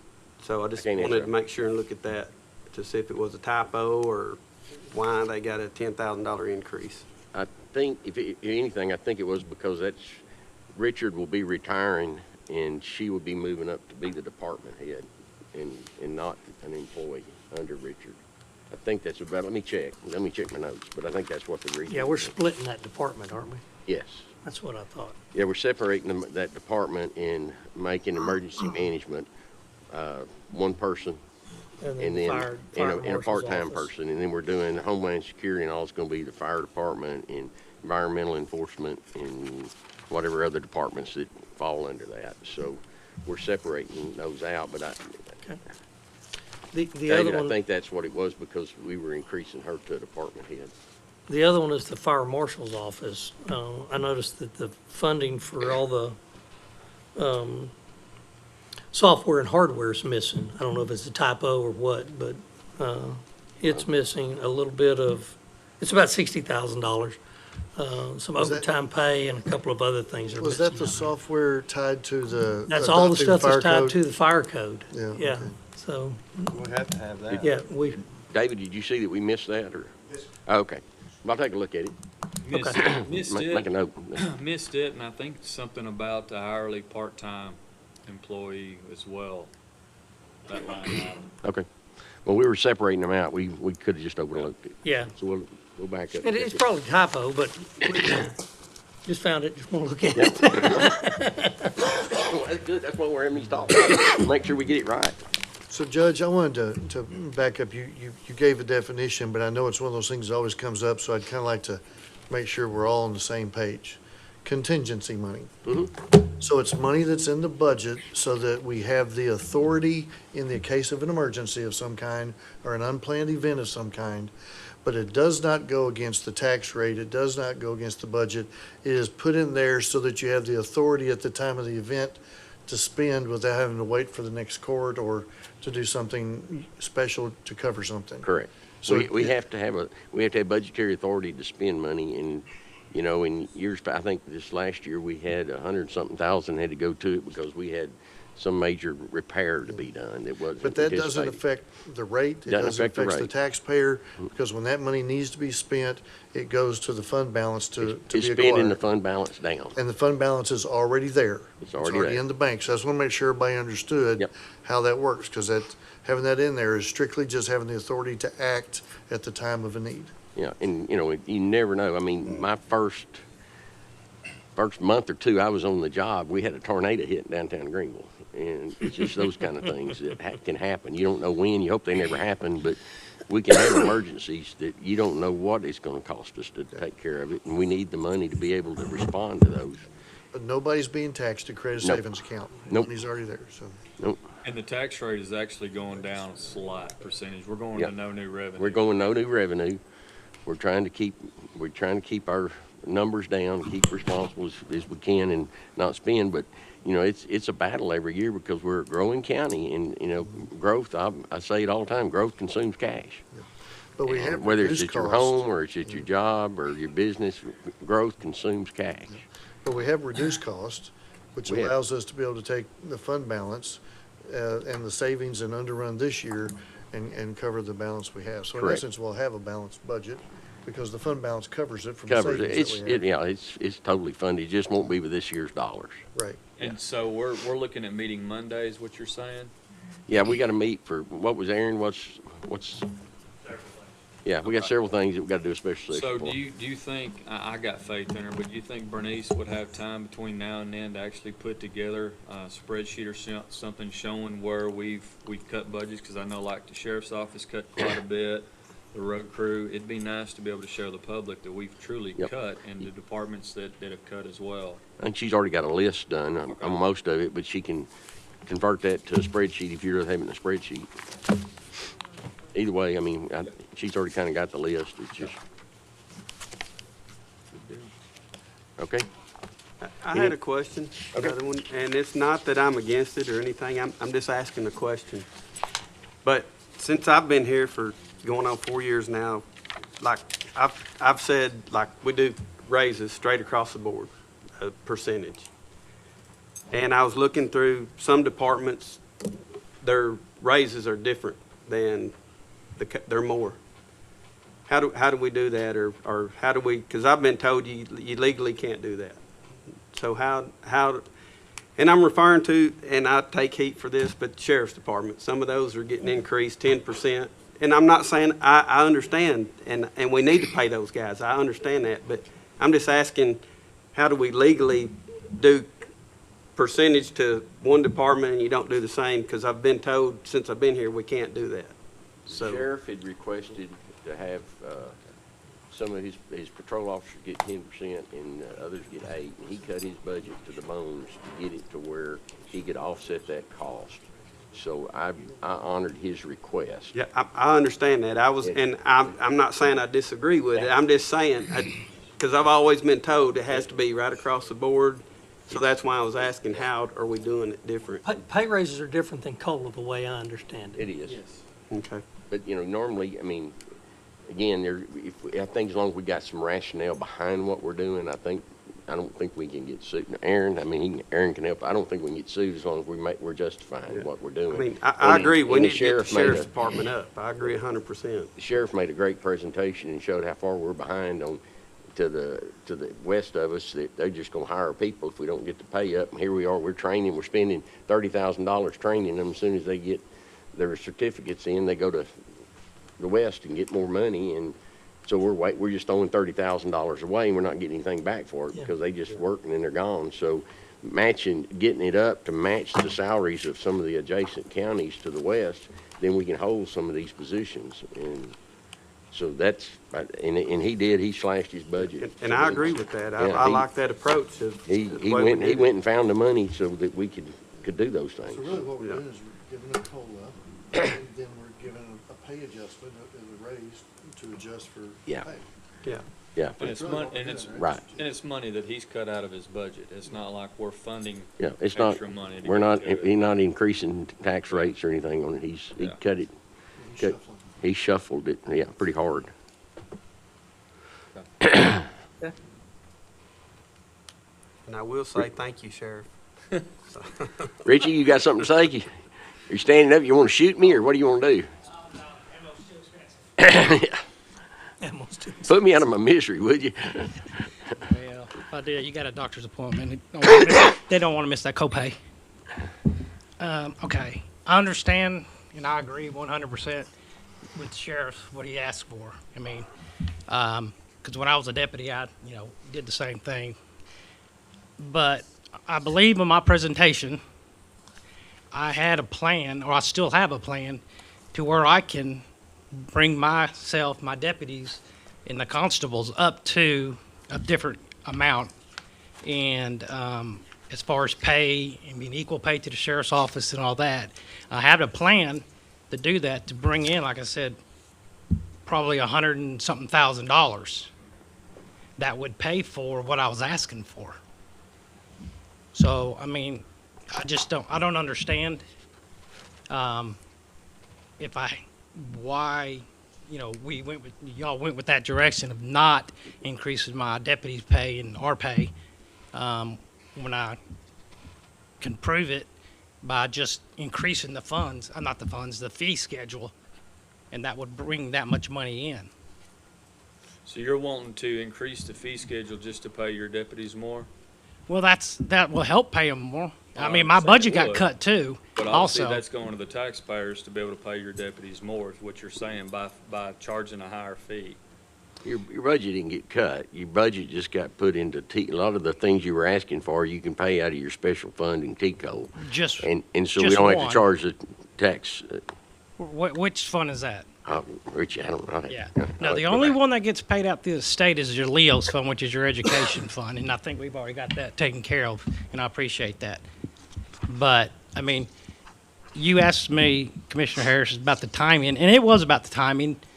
We haven't increased it in 3 years, I guess. So it's about time, but that will offset. That was something in consideration prior to saying, hey, if we can offset it that way, then that would make more sense also. It's not necessarily the way you kind of expressed it as far as, hey, let's increase it to make our pay. Well, I mean, you can look at it that way. It's going to help in the general sense. But, my budget, of course, you can't cut it $1 million, or I just don't have that. I understand.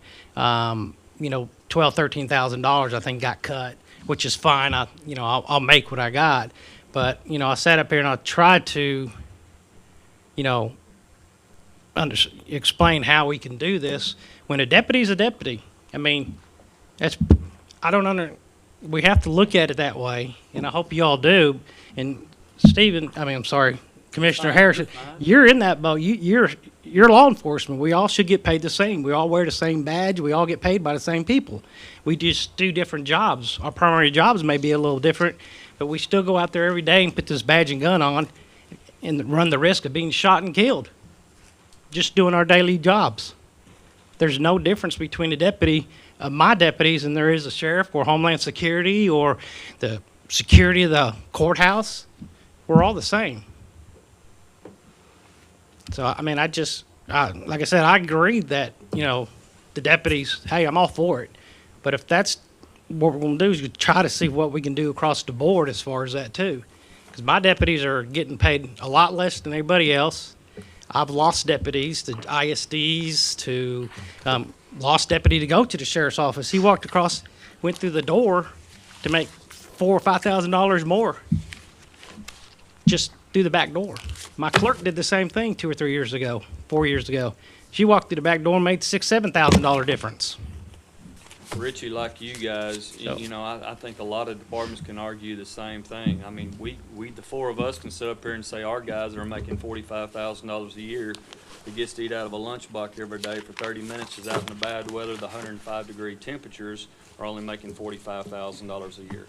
So I think we can all say, employees across the board needs help as well. Sure, so and I agree. Not targeting just deputies or just clerks or just this. I mean, it's across the board an issue. And like I said, we sit up here knowing what our guys are doing out there, working on the county roads and all that in the heat. And again, eating out of a lunchbox, they don't get to go and eat for an hour a day. They don't get to sit in the air conditioning. They're out in the heat. Now, granted, that's what they want to do. But a lot of our guys can go somewhere else and have gone somewhere else to make a lot more money than what we provide. Thankfully, our benefits is what's keeping some of the employees that we do have. Right, and I agree. The benefits are great. And Judge, you've done great. Everybody, the whole Commissioner's Court has done great to keep that, and our benefits are excellent. But let me ask you, so your employees that say, and I don't know what the job descriptions or job titles are. So if you have a grader or a person that runs a grader, does he pay the same as you do and you pay the same as him on different precincts? We're all pretty close to exactly the same. Our foremans are a little different. And that goes back to if they had the same position, same title, why not the same pay? A deputy's a deputy. I mean, like I said, I haven't lost as much as the sheriff's office over the past years, but I mean, my department, I have, including myself, we have 4 certified deputies, and I've lost, like I said, ISDs, one that went retired, one that went to the sheriff's office to make more money, and luckily I got a good group of guys right now that probably are not going to leave, but still, I think they still deserve, at least something that's comparable to the sheriff's office. Well, and like I said, the guys leaving wanting to go somewhere else, it could be, they, obviously with your department, you're Monday through Friday, 8 to 5, 7 to 4, whatever your hours are. And, where obviously the sheriff's office is working 24/7, taking numerous reports, running across the county all the time, answering calls. So that's also a benefit for some of your guys that wants a little bit more of a laid-back atmosphere versus running calls all the time and working late nights, early mornings or something like that, or holidays, anything like that. Again, we can agree to disagree. Yeah, we'll disagree. I've been there, done that. I know where you're coming from. Yeah, I mean, I've been there. I've done it. Sit up here and fight, fight for your guys too. Yeah, but at the same time, we have to I've look sat at across the Thanksgiving county. in my uniform, Thanksgiving dinner, waiting for a call to come. I've done it. I think the reality is not anybody up here trying to say one's not equal or to the other. I think the unfair part about this for you, the sheriff's got a substantially larger budget. Sure. He was able to make some sacrifices in one area that allowed him to go do something in others. And your budgets don't have that to where you can do it to that extent, because otherwise everybody else is being handled the same way from a 6% COLA, across the board, pretty much. Right. And so I think that's probably the difference. He has a way to manage a budget and the size of a budget that gives him that flexibility, and not everybody else has that opportunity. Yeah, and I appreciate that, proposed 6%. Don't get me wrong. And I know it's a hard job to come up with just, to help everybody out. But, I mean, I hope y'all just look at it, and I think y'all do from my perspective. It's just, some things just, I don't really understand, the why. So. All right, Richie, All right, thank you. All right. So Aaron, I guess whatever we need to do, we can do it Monday? Yeah, okay. You got anything in executive session? Yes, 1, 2, and 4. Okay, so. I'm on one. In executive session? Yeah. Oh, okay.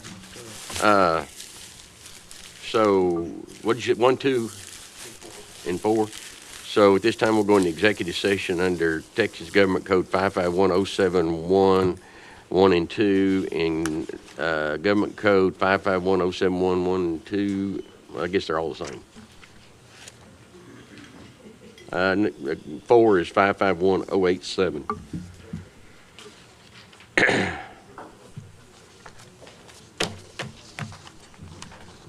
I'm gonna bail.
All right, we're back in regular session. Judge Stovall had to leave. Right now it's 1:49. Is there any other business before the court today?